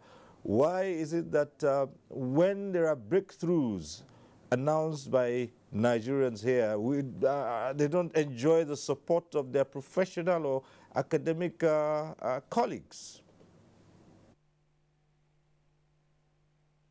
Thank you very much, Stoba. For me, there are two issues. One of them is that in our country today, we lack patience. We need to imbibe that culture of patience to see things through. The second one, again, is governance. To some extent, we still have problem with our governance. Issues that are right are not followed to conclusions. And therefore, you have people, everyone driving in their different directions. As I said earlier, we've had researches that were done and, you know, very clear and of high quality, but somehow, because of poor relationship, nothing happens. In the past, we have not had a relationship between, we've not had good relationship between industries and the research centers. But from all I've had so far, it's beginning to develop. Some of our big companies are beginning to show interest in getting research done locally, and I think it's the right way to go.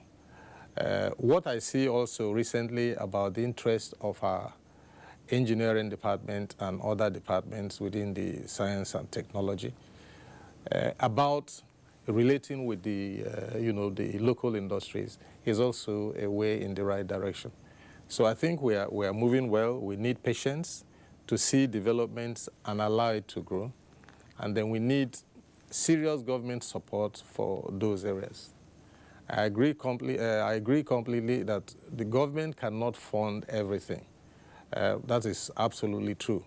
But at the same time, government should set the right environment, and I think my colleague has said it here. We need the right policies to attract support, and then, right policies to make funding readily available, either getting from, outside the country and thereabout. And then we can begin to see the change. So I think it's the attitude of our people that is the problem we have today. We need to begin to change that attitude, be a little patient with ourselves, and then government needs to give us that support, wholehearted support, to ensure that whatever is set up, we can pursue it and follow it through, and not just leaving it, as it were, to either create problem or deceive people. So I think these are the few things we need to look at and see how we can improve on that. All right, let's go over to Maiduguri Center now. And Prof, yes, you talked about what you've been able to do in terms of parts for aircraft. Are we looking at commercialization? Well, you're right. Of course, at the university level, we wouldn't say the university itself would be in the issue of commercialization, because that is not our business. Our business is to bring out the expertise for the manufacturers to see what they can do to develop in such a way that it can now serve the interests of the nation. I give you an example of how well our people can do, given the right environment. Like the last speaker rightly pointed out, what government needed to do is to give the enabling environment, provide security, provide all the policies that are required, give incentives to investors, and then leave the playing field for them to nurture. Our students at the postgraduate level, I went to see them in one of the universities in Asia. You can't believe it. They developed vaccines in one of the laboratories. But then, because they are students, the professors there had it to themselves. The same thing, I went to Europe, I discovered our students are also there. They are the ones manning the laboratories. Now, the basic issue here is, when I now see what is happening there, the laboratories are well equipped compared to our own. You see, these are people who are now talking of the latest equipments. Sometime, of course, I went to one of them in 2016. They had the latest equipment made or manufactured in 2016. The best we had of the same back here in my own university is the one manufactured in 1994. How can you compare that? But again, when we go out there, we do the best. So that is the enabling environment I was talking about. But again here, now you now go back, the next question is, okay, how do we do that? You begin to say government. And I said, okay, government alone for over 40 universities cannot do it. And that's why I was saying the investors, manufacturers should be able to come in and challenge universities. When I went to the Asian countries, specifically Malaysia, what they had was a challenge from government. Government said, look, university, we want you to now produce vaccines in this area, in the area of veterinary. That's it. There was strong interaction. They got it, and then they told government, okay, we have achieved what you want us to achieve. So come forward, take it, and patent it. That is what I was saying. Somebody need to challenge the abilities in the universities, and people will do it. Of course, the equipments have to be made available. We can't go to laboratories and yet expect the best from those laboratories when you have outdated equipments. It can. All right, Prof, we'll return to you. It would seem that we're having some challenges with the phones, but do we still have Shegu on the line? Hello, Shegu from Benin. Hello, good evening, Surya. Good evening, thanks for staying on. Right. Yeah, I want to commend you for this topic. You have picked this evening. Research, invention, and manufacturing. and I want to appreciate the discussion. My only contribution, my major contribution is in the area of synergy. We've been talking about research. Most of the discussions are focused on universities. Somebody called earlier and mentioned the idea of artisans, people who are not professors, who are equally involved in contributing significantly to inventions in the country. Mine is this. There are lots of wastages in terms of utilization of research funds. We have science and tech. We have quite a number of research institutes under the Ministry of Agriculture and Rural Development. All these institutions work independently. Well, I agree that, most universities the research is being conducted in the universities are mainly basic and to some level applied research too. However, I feel there should be some synergy between the various institutions involved in research so that we tend to channel our resources towards the achievement of common goals, which is the development of the country. All right?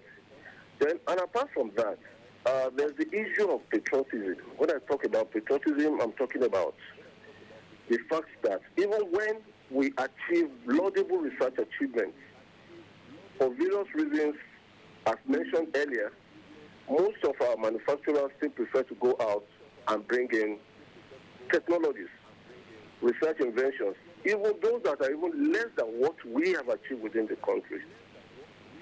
So I want to thank you for this discussion. I think the issue of funding is another major thing. All right? So I just believe that if we can harness the potentials we have in this country and use it basically, and let's try and encourage indigenous technologies. Let's try and encourage the findings. Let's try and find a way to start encouraging our people to use locally developed technologies, because it's done everywhere. And apart from that, there's no reinvention of the wheel. There are technologies developed everywhere. We don't have to go back and start doing what most people have done in terms of research achievement. We can harness. We can find a way to see what others have done and include it in what we have in this country to encourage and develop our country in terms of inventions and in terms of utilization of research findings. So, but the major thing I just want to talk about, which I want to focus on, is this issue of synergy between the various research institutions, the universities, and even the artisans. There should be a way. I was very happy when it was mentioned that there's a National Research and Innovation Council being, there's a focus on that for now. I wish we can do something to harness and utilize all these achievements for the development of our nation. Thank you. Thank you very much.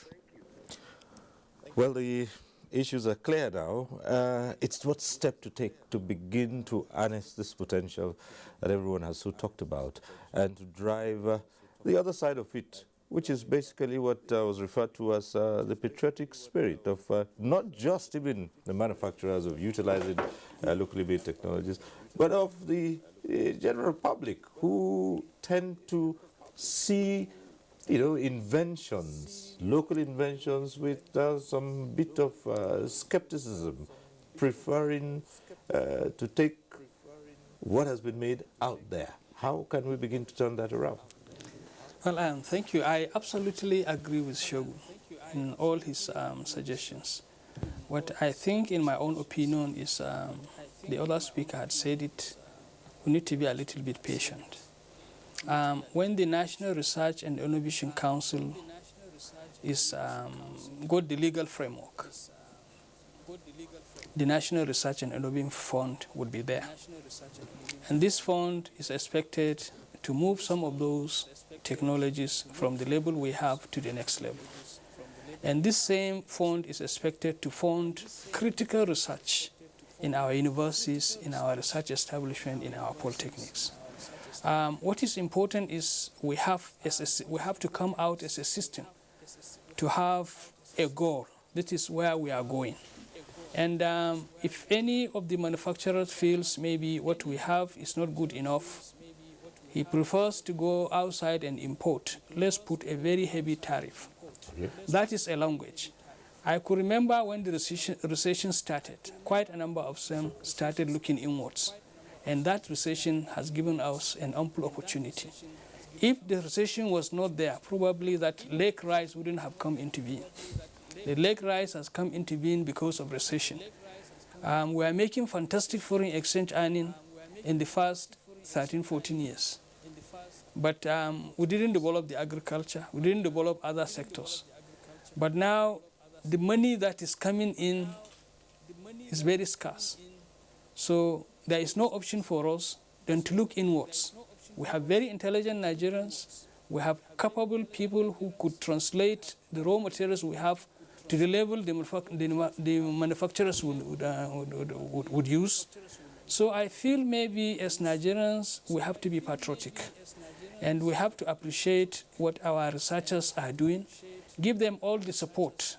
This is where the development of this nation depends. Our researchers are good. We need to provide them with necessary facilities. That fund should be able to equip all the laboratories across the country. When the laboratories are equipped, the capacities have been built. I'm telling you, it's a matter of time. Once we are focused, and where we have comparative advantage in terms of raw materials, we insist that those manufacturers should use what is locally available. If they cannot use, they prefer to import. They are at liberty to import, but let's put very high tariff. That would discourage them. So I'm telling you, as a nation, we just need to synergize our efforts. All the regulatory agencies must have to come together to think of the nation first, not any other body. If we all collectively think of the nation, we are patriotic, we think the nation first, I'm telling you, it's a matter of time. Nigeria will be very great. Thank you very much. All right. Let's try to get back to the phones and see. Abacha from Taraba, I believe. Hello? Hello. Yes, go ahead. Go right ahead. I just want to give my contribution on this program, and it's a very interesting program. And I greet all the members of the audience down for the program, and so wonderful. And may God give our president good and sound health for returning to Nigeria. Thank you very much. All right. Thank you. That's all. It was really brief. Yes. The way forward. Thank you very much. There are two issues that were raised by the previous two people that have asked questions. Yes. Number one is the issue of the patriotism. Indeed, there is no compromise on this patriotism. We need to patronize our homemade technologies as well as our homemade products, referring to the products from the industry. Number two, the issue of innovative efforts was raised. Indeed, technologies don't have to come from the universities alone. See some people that are not in the academia but talented with lots of innovative efforts. So these have to be recognized as presently is being done by the Federal Ministry of Science and Technology. There is the Presidential Standing Committee on Inventions and Innovations, where grants are disbursed to deserving entrepreneurs that have made significant breakthrough in their chosen areas of technology. We equally need to realize or recognize the two major routes to commercialize. Number one, the direct route, which you have to market your technology, your research and development results, or your innovative efforts by attracting investors. Or secondly, you pass through incubation, where the products will come either as startups or as spin-offs. Universities, research institutions, and other organizations that are into research activities have to understand that they are linkage partners in our technology incubation program, which is aimed at accelerating the industrial development of the country through nurturing of value-added technological activities. All right, let's try to get this call from Ukene. Henry from Ukene is on the line. Hello, Henry. Hello, good evening. Good evening. Thank you so much. Thank you. I had text message earlier that I have forwarded. I said our technical schools from those years, we need to reform them. Then our primary schools, we need to start bringing our youths, our young children. Oh dear. I'm so sorry we lost that call. Henry, we'd like to encourage you to call back. And we hope that line will be more stable by the time you come back. So, yes, just taking a cue from what you were about to talk about, reordering the priorities of the education system. By the way, let's even look at that. The education system. Do we need a serious turnaround so as to begin to produce people who, at the end of the day, can churn out these innovative ideas? Sure, this is absolutely true. We have to create an information portal that ensure constant interaction between the government, that are the policy makers, as well as the knowledge itself. We need to strike a balance between the demand and supply. I'm referring to the national needs in terms of education, which in the ultimate is going to lead to the technological advancement. That is number one. Number two, the catch them young syndrome. The catch them young syndrome has to be encouraged. A situation has to be created where our pupils, our secondary school students have to be provided with places or enabling environment where they come to appreciate what electrolysis translates into, electroplating, what saponification translates into soap making, and so on and so forth. So this is absolutely the right way. All right, back to the phones. I hope we're a bit luckier with this next call. Hello? Hello, good evening. Good evening. I'm Abuja from Ibadan. Okay, go right ahead. All the contributions made by your panel of landed discussants, they are moral boosters to me, sincerely. Because I fell all over philosophy about the country in the area of research work. Because what we see in our research centers are very absurd. We don't even know government is making any effort on this. Especially our learned doctor from incubation something, I don't know, the incubation center. So I'm very glad for all their contributions. And I believe they translate all their views into action. I mean, government, industry, etc. So I'm very glad and happy that all hope not lost after all. Cyril, thank you for the job well done. We are proud of you. I was, by chance, I'm part of this discussion before my travel, because my wife traveled and she has now returned. That's why I happen to be part of it. You know, the hour is hot. All right. So, thank you very much. Thank you so much. Well, otherwise you should be bit. Okay, as we begin to take on the very last segment of this, let's again look at how to get out of this problem. Let's examine the next step to take. By the way, as we go to our Lagos Center, is standardization a challenge here? Yes, Dr. Okoye says we have to be patient. We need to give our researchers and innovators some more time. But is standardization, someone would say to you, look, there really isn't time. And the question of standardization is there. You don't need time for that, do you? You know that this is what has to be of this standard. Do you? What do you have to say to that?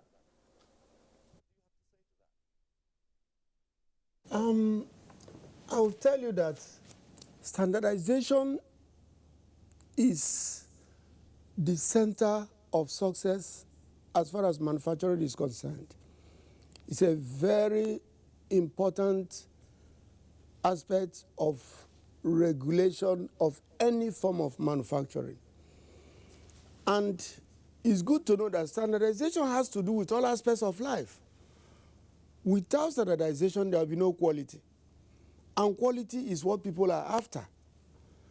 I was talking with a friend a few days ago. I was telling him that even in Kenya, in Nigeria, we have Standard Organization of Nigeria. An equivalent of such body in a place like Kenya also standardizes universities. Universities can be shut down by the Bureau of Standard of Kenya. What I'm trying to say in effect is that standardization is so important that no country can do without standardization. And luckily for us, the Standard Organization of Nigeria is doing perfectly well. In fact, they've done so well, they've done more than expected, because they have also covered the manufacturing aspect of economy of this country with the import, because at a stage it was like parallel importation was like edging out manufacturing in this country. And when they now came up with letting Nigerians know that quality is very, very essential, standard is very, very important, Nigerians started coming back to know that locally made goods are even preferable, because you can easily complain to the manufacturer. You can call up a manufacturer, oh, I'm using this good, it's not doing well, please, what is the problem? So standardization is so important that no country can do without standardization. And thank God we have a very good standard organization that is doing very well. Thank you. We'll remain in Lagos because we have a caller, Anu, calling in from Lagos. It's on the phone now.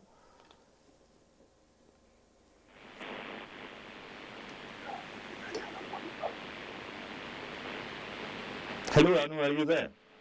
Yeah, I'm here. Yes, go right ahead. Okay, thank you very much. I've been listening to the program, and I really want to say something about what's going on, what's the discussion on ground. And my own contribution is this. I'm a teacher, and I believe where we're getting it wrong in this country is the aspect of education. You know, I waited for you to say something about education system turnaround. I believe the way Nigerian education system has been structured does not encourage creativity, doesn't encourage critical thinking. And I believe innovation, we can achieve innovation if students, which the professors are trying to grow, can think creatively. The education system has been structured in a way that students are meant to cram, to just pass through the school system. That is the reason why we see graduates of engineering, they can't even repair a generator. Professors there, they are there. I heard the professor talk about him traveling overseas, and he sees Nigerian postgraduate students who need a vaccine, and the professors there claim, what is he doing about it? Look at the way our education system is being structured. The final exams right in this country, WAEC. For example, ICT is being discussed there, right? Imagine in an ICT examination question, students will be asked, what is ICT? Define data processing, and that ends there. With such structure, with such baseline, I don't think we can grow in this country if we don't restructure our education system. Students are not taught deeply, are not taught how to learn deeply. All we do in this country is surface learning. In the university, we graduate students that are not useful in the market. They graduate from the market, they are looking for jobs. They can't become entrepreneurs. They can't even write a proposal on what to do, go into researches. I think the problem here is not about government funding. It's about grassroots upbringing, grassroots grooming. these students in the universities need to be regroomed. Our education system needs to be restructured. We need to relearn what we've learned wrongly. Thank you very much, so that the program can continue. Thank you. Right, thank you, Anu. Well, the teacher has spoken. So, Engineer Reginald Odia, you're an engineer. You just heard the teacher talk about restructuring the education system, which is not tailored to creativity. Much again, Steve. I agree with him well to a lot of extent. The curriculum we have in our institutions, especially the higher ones, are in many cases not tailored to our economic requirements. And that is why when many of our graduates come out of the university, they find it difficult to pick up jobs because they've done the academic works, but they are not well implanted on the physical things that are on the ground that will move the economy. So there's need to look at the curriculum of especially our technical colleges, the universities, and possibly the primary ones, so that a student will come out of the school and he should be able to do some physical things without having to, get confused after that level of education. So I agree with him to a lot of extent. And to follow that through, I will say that we lack a little bit of trust. There is need for trust between the research institutes and the industry, because you find that a lot of researches we have out, many of them do not tally with, again, current requirements. And when they do tally, you find that the researchers in many cases corners those developments and begin to market them. I give an example. A couple of years back, about 7 years back, a research was done in developing stabilizers for stabilizing, the fluctuation on electricity, supplies.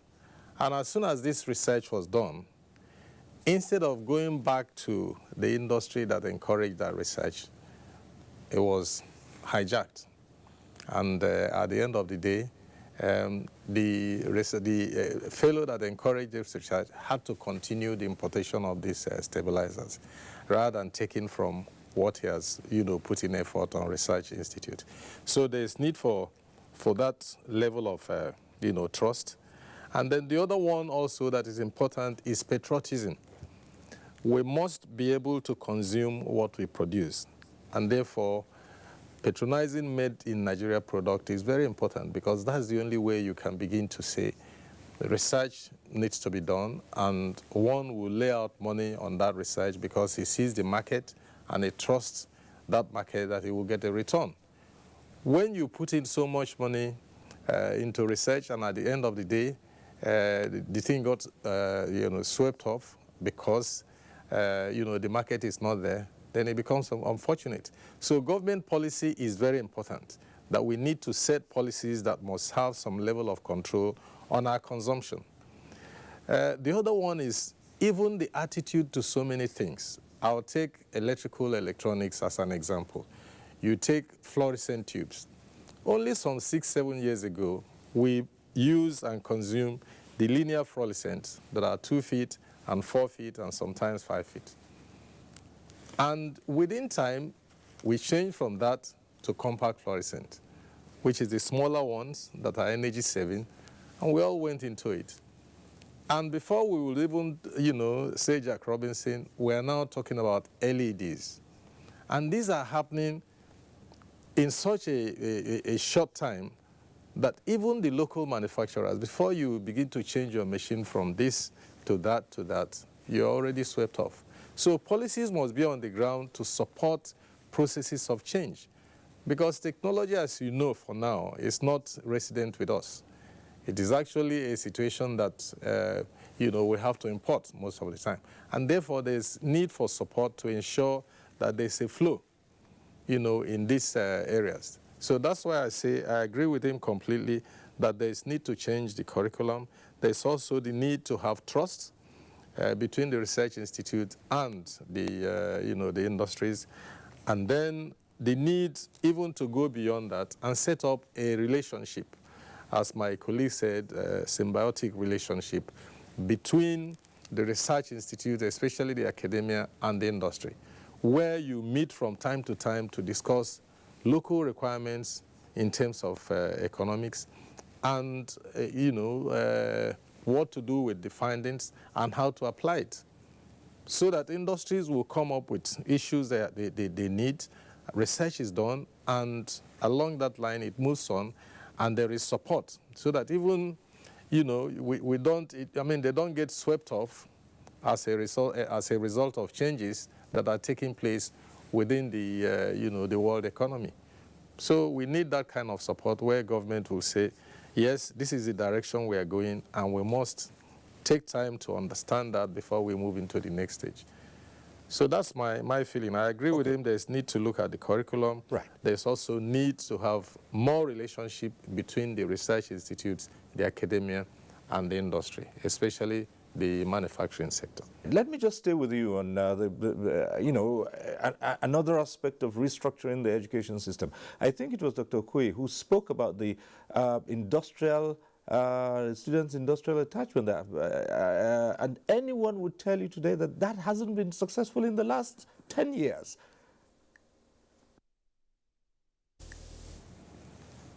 That is correct. In fact, it's really a very big failure. Nowadays, you find that students on their own get into any institution, any industry to virtually beg to be accepted for industrial training. But the right thing is that the institutions should pick the students, select the industries that have something to offer to the students, and send them to the industries, and not just allowing them enter the market, search for any place they can get a job to be paid. They don't actually go for industrial training. They are supposed to direct them. Look at what your student is studying, pick the industry that has something to offer to your student, send the student, and then follow the student up with the institution, with the industry. So for now, I think it's a complete failure. And the failure also comes from the fact that even if the students are sent to the right industries, are the industries stable enough to take care of the students? It will be good to let people know that the government cannot fund everything, but government is a strong catalyst that must assist. Government must assist. Let's take that same issue to Professor Njodi in Maiduguri Center.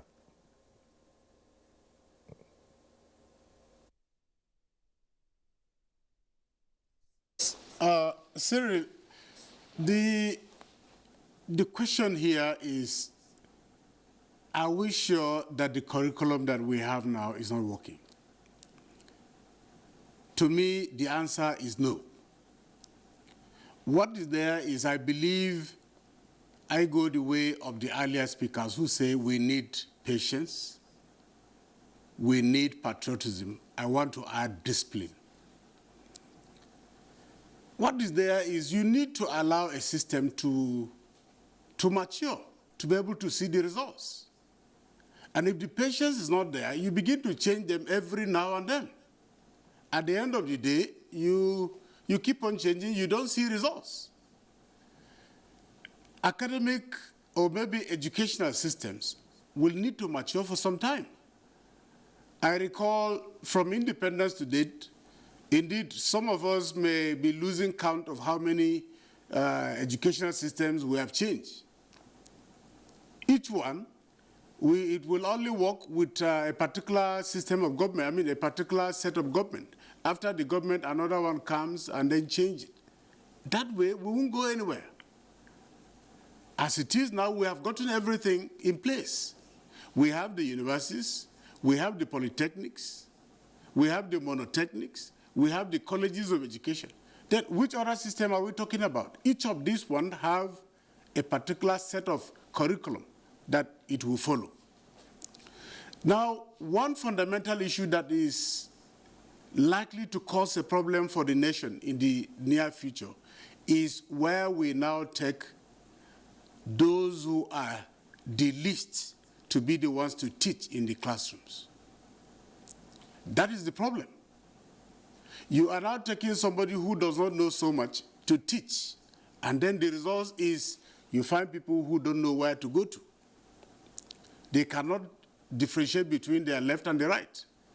At the end of it all, we now begin to say, well, the system has failed. It is not the system, but the people that are there. I have studied over time the admissions that we have. Majority of our applicants go in for a particular course. For instance, in my university for times over 10 years now, we have about 60 or so % looking for medical, for MBBS. At the end of it all, we only take a few. Most of them are now forced into some courses. Some are now said, okay, if you don't have other courses, take them to education. That is where they now go to be the ones to teach. You take them to education, you are now forcing them to education, not because they are going there out of choice. These same people will now be the one to now teach us.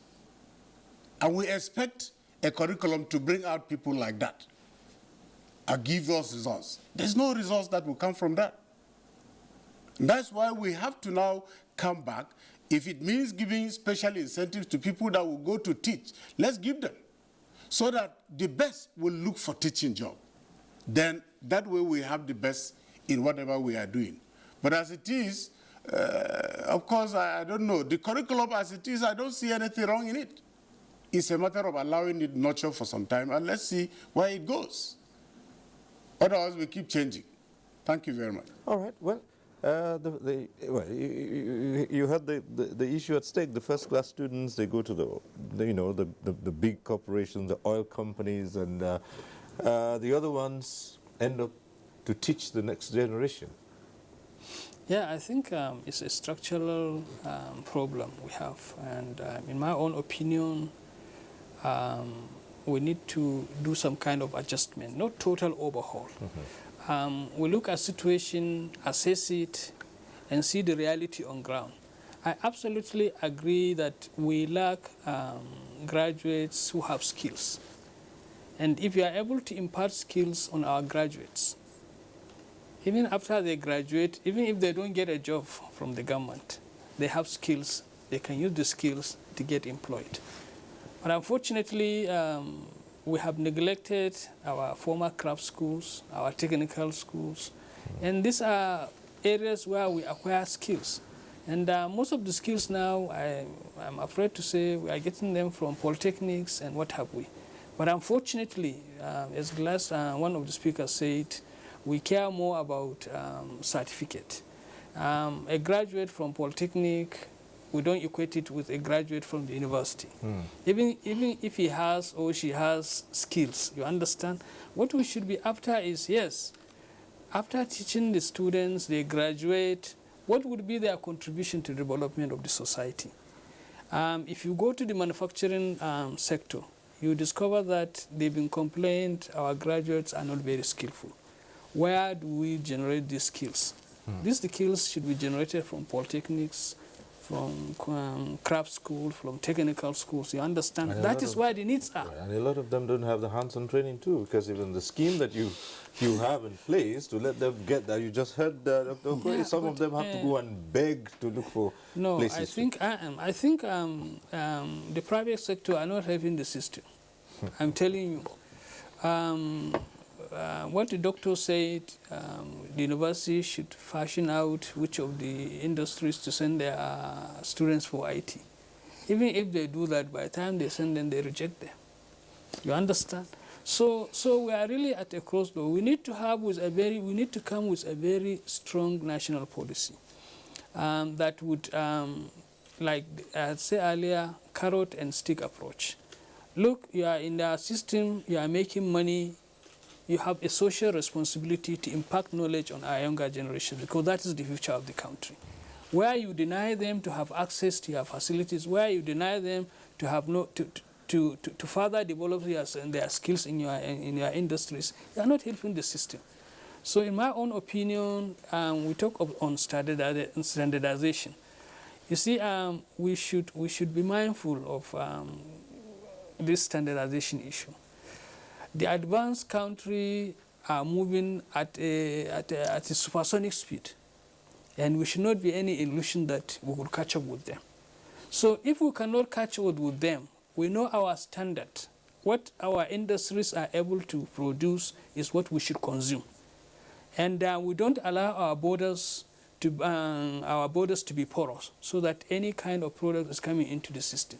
We just need to regulate some of those things. If we are able to regulate, I'm telling you, as I said, told you about this lake rice. Lake rice, we are eating it. And I'm telling you, now I have developed taste for Nigerian rice. Even if you give me an imported rice, I will not take it. Okay. But what brought this is because of the recession. Recession now has brought about local rice production. And I'm telling you, the quantum of rice that we are producing now in this country is enough. In the next 3, 4, 5 years, we should be able to feed ourselves. This is the policies that we should put in place. I understand the manufacturers, some of them will say they have to import something into the country. If we have any comparative advantage within the system, we should insist as far as regulation is concerned, unless they cannot utilize what we have. If they cannot utilize what we have, what do we need to move what we have to the level that they can accept it? So if you look at the value chain, smaller industries will come off. When I talked to you about this calcium carbonate issue, one factory was able to supply PZ with calcium carbonate worth 160 million. One factory. Now, if you see, that same factory is expanding. It's employing more people. You understand? It's adding value to the resources of this country. So the PZ now would ensure that that small industry survives, because it would assure PZ constant supply of calcium carbonate at the right time, at the right quantity.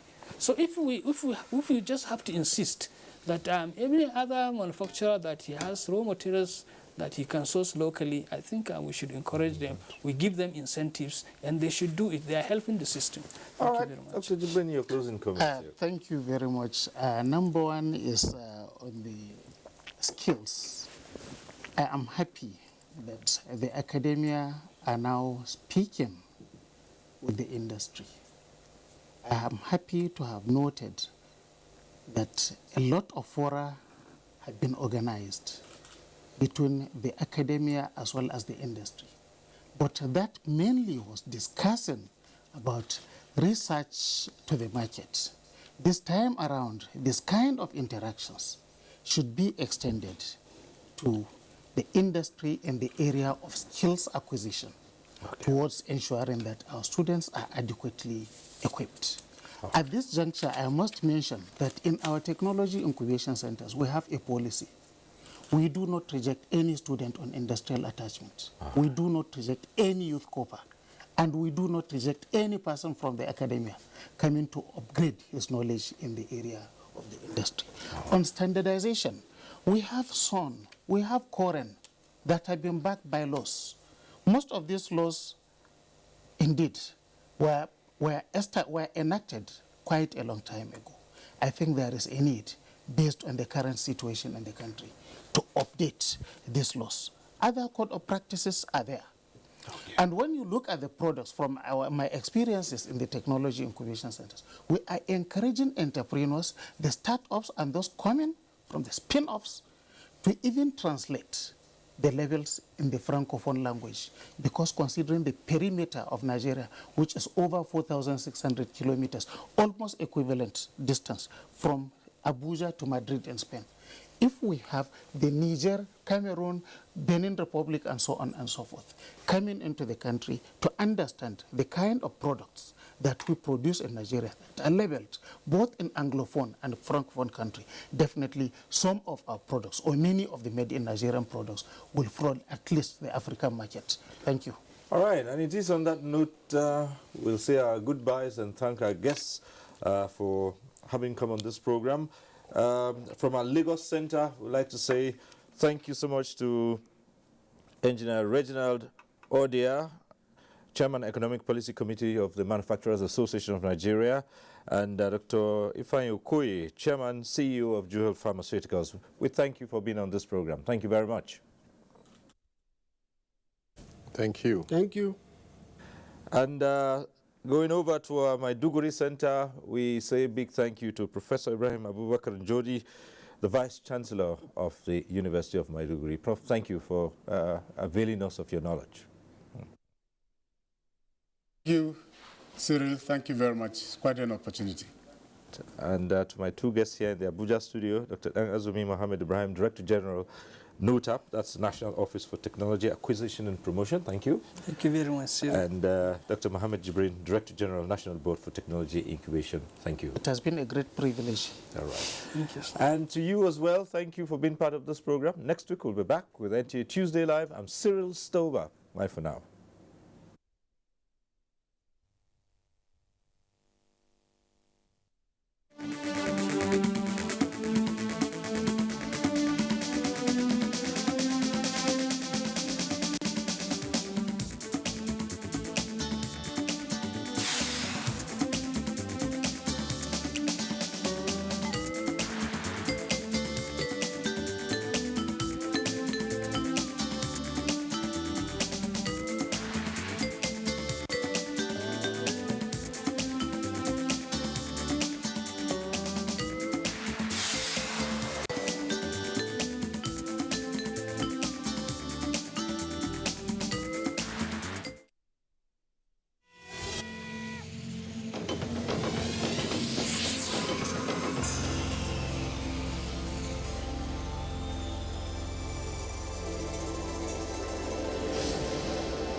NTA, you can't beat the rich.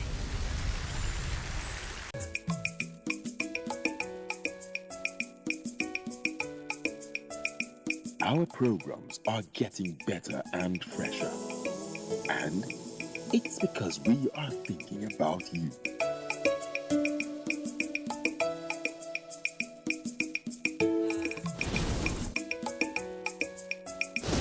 NTA, it's all about you.